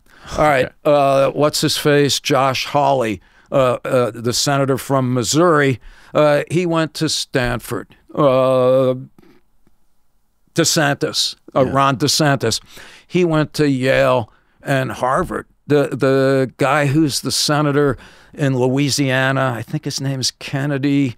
Anyway, he went to Oxford. In other words, these people that are pretending that they're, spraying Cheese Whiz on a cracker down in a 12-pack of beer in the trailer park that are leading these populist revolts, they're not really working class people. They just want to take over the power. It's all optics. It's all optics. All right, so that's one thing that Turchin says often starts the decomposition of societies, is when there's too many people vying for positions of power. But more understandable, and then he says at the same time that that's happening, so he's like, you got a lot of elites that are disappointed. But then he's like, yeah, but then what's really happening are rich corporate interests sucking the lifeblood out of the poor. All right, so America peaked around 1970-something in the aftermath of World War II because of the New Deal, which wouldn't have happened if rich oligarchs didn't accept a higher tax rate. All of that changed the day that Ronald Reagan was elected president. He ripped the solar panels off the White House. Ivan Boesky, convicted felon, said greed is good. What good is the moon if you can't buy or sell it?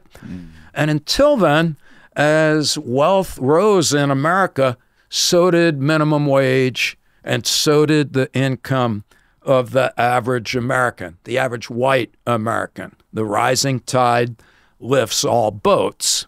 But that changed in 1980. Since Reagan's presidency adjusted for inflation, the average working class wage has declined, whereas the average CEO in America now makes in a day what their employees make in a year.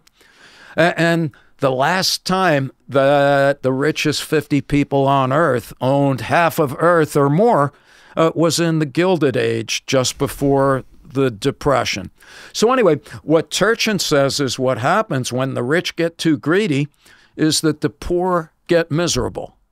Right? They get to the point where there's not enough hours in the day to work at Walmart, which, by the way, has more part-time workers than anyone on Earth, so they don't have to pay them benefits. Right. So anyway, you're at a point where it is not physically possible to survive on minimum wage, and people then get angry, they get depressed. Their life expectancy goes down. And this is the point where the Hitlers and the Trumps and the Mussolinis and the guy in Brazil and the guy in Hungary, this is where the fascists' wannabes tend to arise because they come into power in order to deflect the anger and despair of the masses in pursuit of maintaining the financial interests of the rich. And he calls that a wealth pump. And again, without any politics or judgment, he's just saying this is the way it is. But how specifically does it collapse? He says that, there you go, you are awesome, Danny. No, because what he says is, I want to be really mathematical, and what I can tell you is that when the discrepancy between wealth gets to a certain level, that collapse is inevitable. What I can't tell you is how long it will take, what form it will take, and whether or not people in power at the time will notice what's happening and consider doing something to address the underlying concerns. And so he gives historical examples in England hundreds of years ago, and I'm not a historian, where he's like, oh, well, here in one century, the shit hit the fan, And then there was a civil war for 200 years. But then he's like, oh, yeah, but in this other time, the king realized that maybe it'd be better if everybody got fed. And so they tweak the way that resources are distributed to address the anger and fear and material deprivation in a way that restores some kind of social equilibrium. Now, again, this is not a Marxist diatribe, because what Turchin is saying is that societies come and go. They all collapse eventually. Right. And so what we need to do is to think about what we're going to do or not. But what it looks like we're doing now is, if anything, accelerating the rate of disintegration by increasing the transfer of wealth from the public to the few. Right. And again, that's not a political statement. You know, no one disputes that the tax cuts from the Trump administration were largely devoted to the richest Americans, Right. and that is responsible for about a quarter of the current debt. But a lot of the problems that I think of when we're talking about this is, I don't think of necessarily like policies like tax cuts for the rich. I think of for example, what's going on now. What do we just, the government just gave like a bazillion dollars to fight the war in Ukraine, but then we have homeless people in every major city, like all over the place. Like whose fault is that? Like what is that? What is responsible for that being able to happen in the country? I look, my rap to be annoying is, let's all look in the mirror. We are responsible. So I can't, there's a literature about this, and we'll talk, and I may have to send you some stuff. But basically that argument, which is it's a traditionally conservative one. We're pissing away our money in Ukraine. The argument is that if we weren't sending Ukraine $1 trillion, we'd be feeding poor Americans. And in psychobabble, that's what's called a zero-sum argument, that anything that you're giving to somebody, you're taking away from something else. Right. Right. And this is a very strong belief of conservative Americans. So one of the reasons why they are so hostile to any effort to foster equality is that they perceive that anything that black people get is being taken away from them. It's factually incorrect. In other words, white Americans receive much more in the way of welfare than do African Americans. Really? Oh, absolutely. So we need to, and moreover, rich Americans, they get much more in tax breaks than poor Americans get in what are declared as handouts. See, one thing that is important that I've learned from political scientists is that there's a difference when somebody gives you something. Yeah, it's a handout, right? So food stamps, you poor bastard, you're grabbing that. But it's no less of a handout when I get a shit ton of money as a deduction for the interest that I pay on a mortgage. Right, right. Well, that's a prop for the rich. Tax-deferred retirement accounts. That's a prop for the rich, people that have minimum wage. So I agree with that. Yeah. The point, though, is that it's not that if you give something to one person, you're taking it away from another. There's Heather McPhee. Right. It's not taken, like, just because we gave trillions of dollars to another country for a war doesn't mean that if we didn't do that, all the poor people would get that money. They Yeah. still probably wouldn't get That's that money. correct. But so then why not treat them as separate problems and address them accordingly? We still pay farmers to not grow food in America. It's just hypocritical, I guess. It is. So that, but yes, but we can. That's where I'm a fan of democracy. In other words, Lyndon Johnson comes in and he has this idea, the Great Society. And this is where we get all these efforts, Head Start, food stamps. And the effort was to give everybody a bit of a boost. And I think we've lost a lot of those efforts along the way.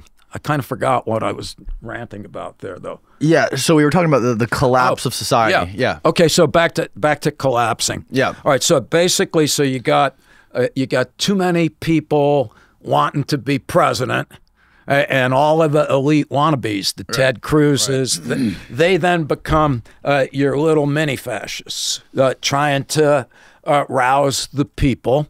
All right. Meanwhile, the people are getting miserable because the rich are getting richer.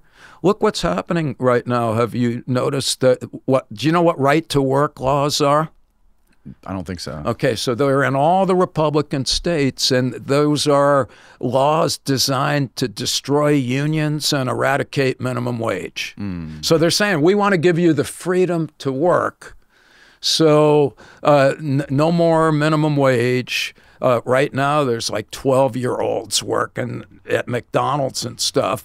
So the point, though, is that we got there's basically things are just miserable. So you got the people getting more miserable, the rich are getting richer, and the anger and resentment is being directed at your scapegoat du jour. So the Germans blame the gypsies and the Jews. Yes. The Americans blame whatever, the Negrotinous horde storming the border, the Islamic terrorists, the Chinese raping us, and so on. And so basically, if I understand Turchin, his point is that what makes things very difficult in the moment is it's very hard to see what's going on, except, like you say, well, what might we do? Yeah, in my opinion, what we might do is to step back and think about what might help. So, again, to be particular and at the risk of sounding somewhat political, we're the only industrialized country on Earth where health care is not, it's a commodity. It's not a right. So we're the only ones who say, hey, if you want insurance, it's like a car. You just buy it. Every other country actually provides it. And we're an anomaly here because basically, historically, every European country, right after women get to vote, it doesn't take more than a few decades before there's universal health care, free education, much more care throughout the life course, and then in retirement. So I guess my point would be, we used to vote about that stuff. And there was a moment when people voted in ways that were consistent with what their interests appeared to be.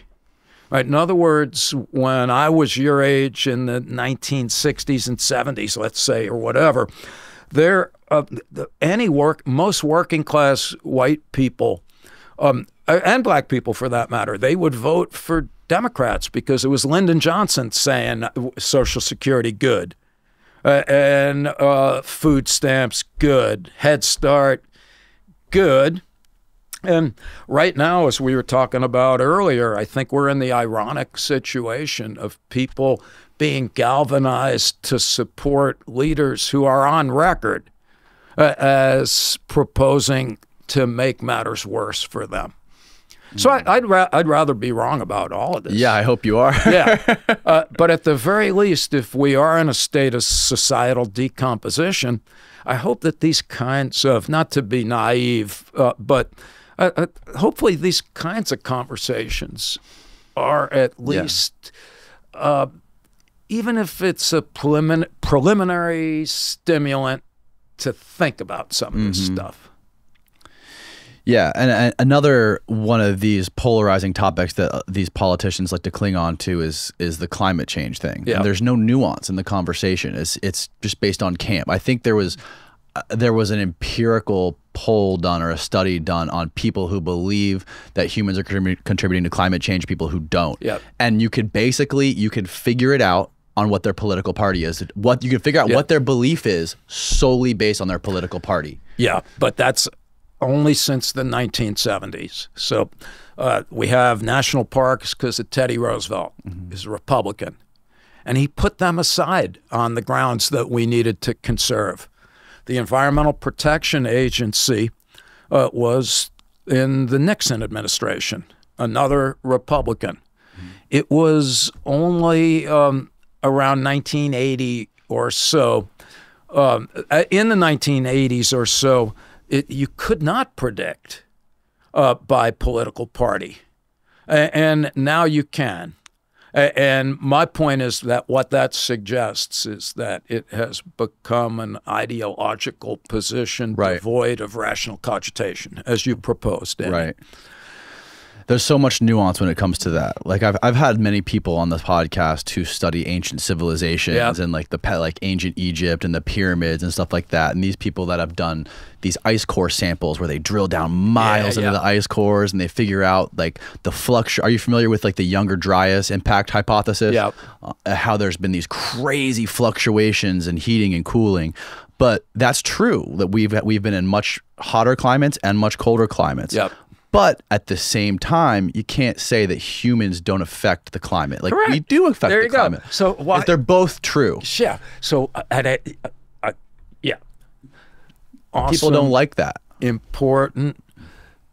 Yes, we don't like nuance, especially when we're in a state of distress. Right. And yet, that's when we most need it. Yeah, yes. There you go. And there's a book called The Ministry for the Future. I don't know if you've ever heard of that one, but it's a science fiction book. And it was basically, anyway, it's a guy named Kim Stanley Robinson, I think.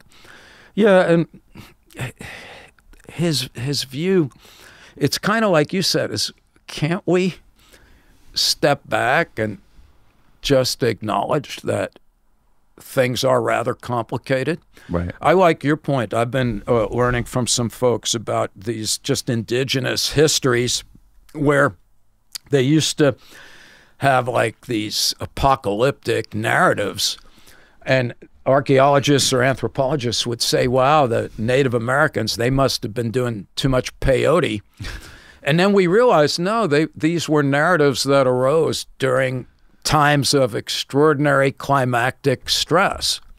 So it's clearly true that we've almost been wiped out before. Right. There's no doubt about that.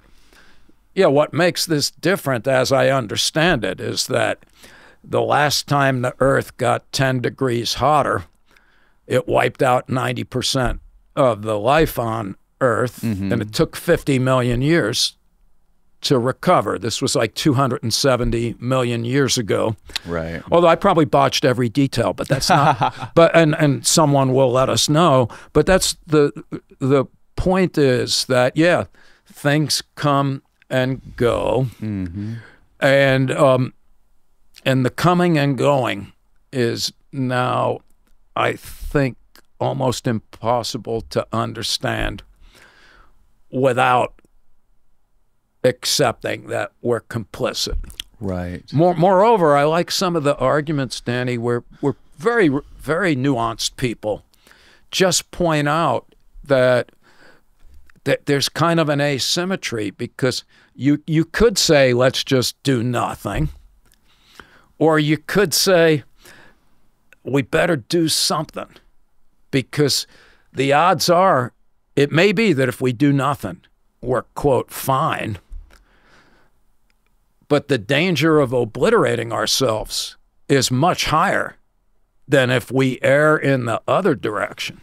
Right now is an interesting time too when it comes to this topic, because right now it's like we're the closest we've ever been to the Cold War, where we got this threat between Russia and the United States, the two biggest nuclear powers in the world. We don't know when a nuke's going to go off, or what country is going to set off a tactical nuke. And where we've come technologically today, you know, I'm optimistic that that's not going to happen, and we've kind of evolved past that.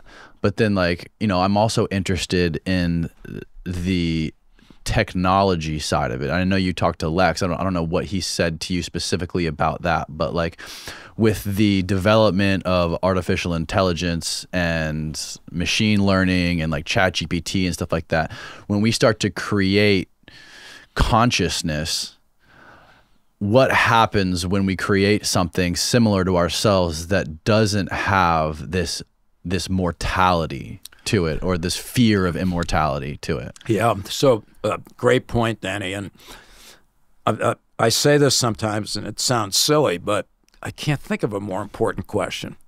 If we could answer that, we'd be chugging rum out of a coconut with our Nobel Prizes on the beach. But I work with some folks now that are concerned with those issues, and they literally, the way that they're thinking about them is in terms of AI ethics. They're saying, and some of the questions are, to have an ethical AI, does it have to be an embodied and mortal entity? So I work with some folks that did a podcast. It's a dramatic podcast. It's called The Spark Hunter File. And it is about, it's set in 2030 or so. And it's about the most sophisticated artificial intelligence. It's a female. And it's an embodied, robotic form. And the AI entity finds out from the guy that created her that he made her mortal. So it's basically a science fiction show about the first existential crisis of an artificial intelligence. Wow. What is it called again? It's called the Spark Hunter File. The Spark Hunter File. Yeah, I'll send you these things. Okay, yeah. But again, it's very fascinating because you brought it up. It's like, wow, would it require some kind of existential apprehensions in order to ensure that AIs are not ultimately devoid of conscience? What do you think would happen if AIs were devoid of that consciousness of mortality? I don't know. Yeah, what do you think? I don't know either. I wonder what would happen if we weren't. I don't even know what would happen if we didn't know about, or if we weren't aware. Or a better way of putting it, I don't understand. I can't comprehend what life would be like if we could live 500,000 to 1,000,000 years. Right. I like what you talk about in your book as you said that if we were aware, we could live 500,000 to 1,000,000 years. Suddenly, we wouldn't be able to have the definition of a hero, right, wouldn't exist, or a coward wouldn't exist, because that's all defined by the finitude of our life and the risks that we're willing to take in life for different reasons. Yeah, I find those ideas compelling, Danny. I am, in all truth, I'm still disinclined to die, and yet I find those arguments convincing. In other words, if you were reading a book and it never ended, it would be tiresome. Yeah. I think it was Lucretius, some ancient dude, who just said, life's like a banquet, but isn't what makes a banquet great that there comes a point where you have enough and you're done? And he just says that to lead a full life requires that it be bounded. You know, there was a time that we're not here, and now we are. And, you know, it's a cliche, but all good things do have an end. And that in no way suggests that we should avoid making our lives richer or even longer. And yet a lot of folks that are like having their heads chopped off when they die and frozen in Arizona. Oh my God. I had a guy on here that paid like hundreds of thousands of dollars to do that. Yeah. He had a thing around his neck. He has like a dog tag. Yeah. In case he gets in a car accident, they know to like call the company and come freeze him. And to me, and again, with all due respect, that's rather sad and also rather silly, because you're going to pay a shit ton of money. And, you know, Arizona's going to be uninhabitable in the next decade. And when the grid goes down, do you think the owners of those cryogenics places are going to be all too worried about the frozen heads in the middle of the... Oh, my God. Hell no, they're not. No, they're not. So anyway... who's gonna be... They got to make sure their lawyer lives forever, right? No, there you go. So anyway, yeah. So I see most of those efforts to be thinly veiled attempts to forestall death permanently. And again, I see that as much as I like being alive and hope that I've got a couple more rotations. I feel... But like, don't you wish you could like be there, like to watch your kids get old? Of course. And your grandkids? No, absolutely. Yeah. It's such a conundrum, isn't it? There you go. Do you think there's a connection between the fear of death, religion, and the UFO phenomenon? Because of what I had noticed talking to people, I had a lady in here who was a professor of religious studies in North Carolina, and she was approached by somebody who had recently become familiar with the history of like the UFO phenomenon in the United States, Roswell, everywhere else. And she found like a stark connection between some of the ancient biblical texts with some of these nuns and these ladies that writing in their journals from the ancient times that are identical to some of like the modern day depictions of UFOs. And I've noticed there is a huge community of people in the US that they treat the UFO phenomenon like a religion. Yeah. Do you ever think about that? I do, but only peripherally, because I don't know enough about it. So I've heard what you said about the historical commonalities, and it's like, wow. Yeah, I don't know. You know, I do know that, or I do suspect, rather, that existential anxieties are perfused throughout. In other words,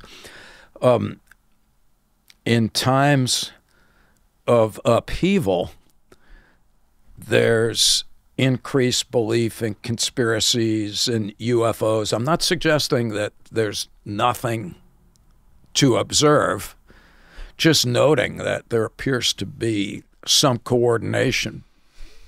And schizophrenia, too, is a big thing you talk about in the book. Yeah. What is the relationship with fear of death and schizophrenia? Our argument in the book is that death anxiety underlies or amplifies all psychological disorders. Right. Now that's a rather strong claim. We're not saying that it is the sole cause of psychological disorders. It certainly cannot explain the differences between them. But, and we're following a guy, Erwin Yalom, who in a book, Existential Psychotherapy, he just said that he called psychological disorders clumsy mismanagement of existential terror. Now, I don't like that because it suggests that we have more discretion over our conditions than we might want to, than we actually do. All right, but so we have done experiments with clinical populations where we showed, for example, that when people who are afraid of spiders are reminded that they're going to die, they become more afraid of spiders. When people that are OCD, obsessive compulsive, when we remind them that they're going to die and then send them into the bathroom to wash their hands, they use more soap and water. Mm-hmm. When we remind socially anxious people that they're going to die, they go hide in a closet for longer. People that are prone to PTSD become more psychologically dissociated. So everything that we have studied so far, we've demonstrated that death anxiety magnifies those symptoms. When it comes to schizophrenia, thankfully, there's no ethics board that will allow us to remind schizophrenic people that they're going to die. Right.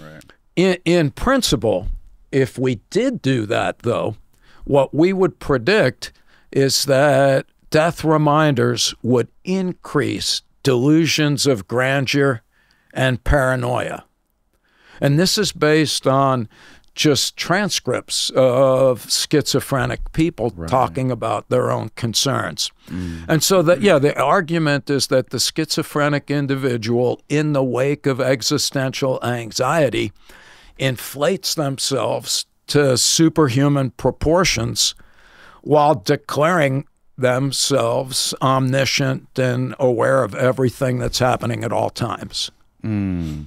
Yeah, that makes sense. But getting back to the UFO phenomenon thing, I just see whether it be more paranoia or more anxiety, I think it's like the hope that there's something else out there that's going to save us from ourselves, right? Nice. And there's also many books and many testimonies from Army generals talking about these things hovering around nuclear bases and disarming nukes. Yeah. These things are going to save us. They're going to save us from ourselves. That's magnificent. And again, very existential, because in Greek tragedy, the worse than death is to be no one surrounded by no thing. And I think that's correct. So here you have the UFOs filling this existential void. There is something out there. Yes. And the Yalom dude, he calls it a magic helper, that we're always hoping, that behind the next cloud or the next bush. Yes. Is someone or something paying attention. And it's also interesting because it's a phenomena that it sort of hangs out on the fringe of being, there's not enough evidence to convince the skeptic, but there's enough evidence to convince somebody who's willing to believe. That's correct. And I think if those things were to come, if a UFO was to land in the middle of Pennsylvania Avenue and come out and say, peace, greetings, Earthlings, I think that we would replace UFOs with something else, probably. Yeah, because we yearn for something. Yeah, something we don't understand.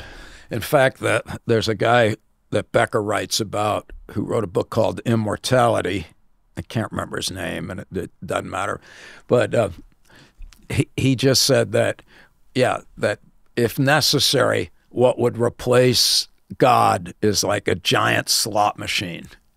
Because we just have to think that there's a jackpot somewhere. Right. Yeah. One of the other things I want to talk to you about was people that are near death or suffering from diseases or cancer, experimenting with psychedelics and the phenomena of ego death. Yeah. Like I told you, I had that guy Andrew Gallimore in here who has that extended state DMT study where he keeps people on DMT for an extended period of time so they can sort of map out what's going on in that sort of quote unquote world that they're experiencing. What sort of science or studies are you aware of in regards to this research? Yeah, no, this is awesome. So we did some research in the near-death area. Nothing new. We just we looked at people who had near-death experiences, and we replicated a common finding, which is that it reduces death anxiety. And what we found is that having a near-death experience reduces death anxiety because people's notion of what death means changes. So like some people see death as I'm just totally obliterated and annihilated. Other people, they see it as more of a continuous transition. It need not be to immortality, but they're like, no, I'm not. I am in a different state, and I'm not me anymore. But all of the molecules that make up me, well, they've been around forever, and they're going to go and mingle with the rest of the cosmos. And so what the near-death experience appears to be doing is to alter our conception of death to render it not an immediate and total obliteration. And that appears to be what the psychedelics are doing. First of all, there's one line of work with the terminally ill people. And these findings are magnificent. Sometimes a single dose of psilocybin reduces anxiety and depression in people that have had no prior drug experience. Right. And the same folks that are doing that research are now extending the range of people that are receiving psychedelic treatment. It's no longer just terminally ill. It's now being used for folks with PTSD, for example. And it really does appear to have remarkably palliative effects. Some of the folks that I'm familiar with, they talk about it in terms of the word cosmic connection comes up. Whereas people who have had positive psychedelic experiences, whether they're traumatized or not, what they often say is, I saw a completely different world. The culturally constructed world that I learned about and live in, that momentarily dissolved.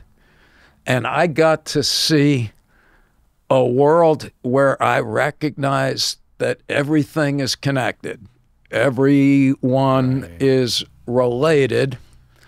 And even though in the overall scheme of things, I'm an inconsequential speck of transient dust, I am still involved and always have been. In other words, if you're alive today, well, then you're descendant from the first living thing, right? And you're related to everything that's ever been alive, right? You're more related to me than a fig or a turtle. Right. Well, and that means we're going to be related to everything that's ever been alive. And, well, anyway, that's the kind of stuff I remember from my hallucinogenic days of yesteryear. That's the kind of stuff that's now being reported in psychedelic therapy. Just this really radical sense of total contentment, kind of based on this tripod of psychological well-being. It's awe, humility, and gratitude. Humility and gratitude. Yeah, but because basically there's this sense of awe, just like, wow, the world is infinitely large and beyond my comprehension, and yet here I am getting a peek. That's like awesome. Right. And then, again, the irony is that one result of awe is humility, which Americans need to look in a dictionary because we see humility as something bad, like self-deprecation. But humility is just really recognizing your proper position in the universe. And in the overall scheme of things, we really are radically inconsequential, right? You're born in a body not of your choice, in a time and place not of your choosing. You're here for a tiny amount of time, and then, off to the next generation. And the point is that when you get that feeling, it doesn't make you, it doesn't undermine your self-esteem. It actually at times makes you feel better. Because what that does is to say, well, maybe I'm not going to be an Einstein. Maybe I'm not going to be Mother Teresa or Jesus or fill in the blank. I'm going to be me, and I'm going to do things, and I can't know ahead of time. So does that mean it sort of renders the whole notion that us needing self-esteem sort of less meaningful? Like it makes... Yes. Okay. In my opinion. Or rather, how about it broadens the scope of what is meaningful and valuable. So there's this guy, Oliver Burkeman, and he calls it cosmic insignificance therapy. And he's not knocking self-esteem. He's like, yeah, you could be proud of yourself. You wrote a book. You made a shit ton of money. On the other hand, that obscures other aspects of our existence that might be psychologically debilitating. In other words, I might have been so busy worrying about whether I'm going to sell enough of these Worm at the Core books so that I can be on some Amazon list that, I didn't notice that the old woman who lives next door to me is struggling. Let's say it snows at our house, and I just didn't notice that there was a lot of snow. I'm saying this because we had neighbors who were elderly back in the day, and I noticed once, I'm like, God, I'm an asshole. I'm racing off to write a sentence. Why don't I pick up a snow shovel and help the person next to me? All right, well, so another example. You're like walking on the street. You see somebody. You've never seen them before. And for some reason, you just kind of look up and give them one of these, hi, how you doing? You're never going to see them again. You just like acknowledge the existence of a fellow human. Well, how do you know that person wasn't walking to the nearest bridge to kill themselves? And what you just did by your momentary connection with an at-the-moment struggling human is to not only save their lives, but what if they're the next Gandhi who's going to go on to lead Earth to a radical transformation that saves all of humanity? Well, the point that these folks are trying to make is that there's a whole lot of ways to have a meaningful life, and that we should become more aware of them and take greater advantage of those possibilities. Yes. And again, what I like about that, Danny, is like this is not to knock more conventional, culturally constructed pursuits. Right. You can have both. Can have both. So this is, let's get back to, we don't need to be either liberal or conservative. We could be both. We don't need to, sometimes I talk in terms of heroism, and I'm like, well, you got heroes with a capital H, there's Jesus and Buddha and Einstein. And then you could be heroic with a lowercase h, people that just literally make the best of the lives that the world has dealt them. Right. And yeah, I'm of my current view for me. I haven't gotten there yet. Yeah, but I like, like anybody, if somebody says, oh, I like your ideas, I think they're interesting. Yeah, I like that. I get great joy from that. And I get great joy from walking my little dog around the block And I want to get to the point where they are not necessarily any different in terms of their potential value, psychologically or otherwise. Yeah, there's a lot of layers of the onion to peel back. And Yeah. I think it would be beneficial if a lot of people in power were forced to take psychedelics. Yes. Now, again, you're too young. A guy named Aldous Huxley, and he wrote a book, Brave New World. Have you ever heard of that? Yeah. All right. He, in a magazine, so he also wrote a book called Doors of Perception. Do you know that book? I don't know that one. So in his 50s, he took psilocybin for the first time. And he wrote a book about it called Doors of Perception, magnificent book. This is in the 1950s. And then in the 1960s, the most popular magazine in the United States, it was either Life or Look magazine. It'd be like Newsweek or Time magazine today.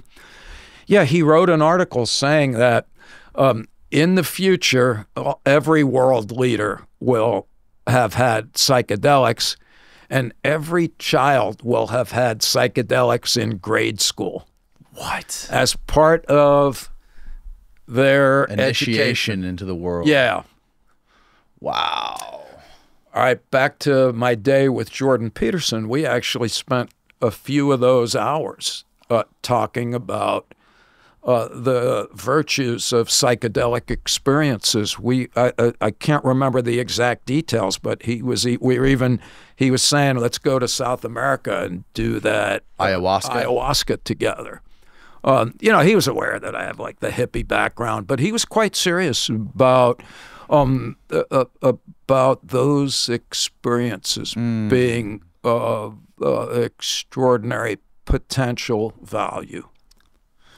What is your personal belief on what happens when we die? I don't have one. I know I'm waffling, Danny, but I've already admitted, for better or worse, that I'm not a big fan of dying. At the same time, I believe it to be the proper culmination of a life well lived. That's just natural. I'm going with the ancients on this one. Just as I was, to my knowledge, completely unaware of the billions of years that the world was here, but I wasn't, my guess is that a nanosecond or so after I expire, that it will be no different than before you were born. Yeah.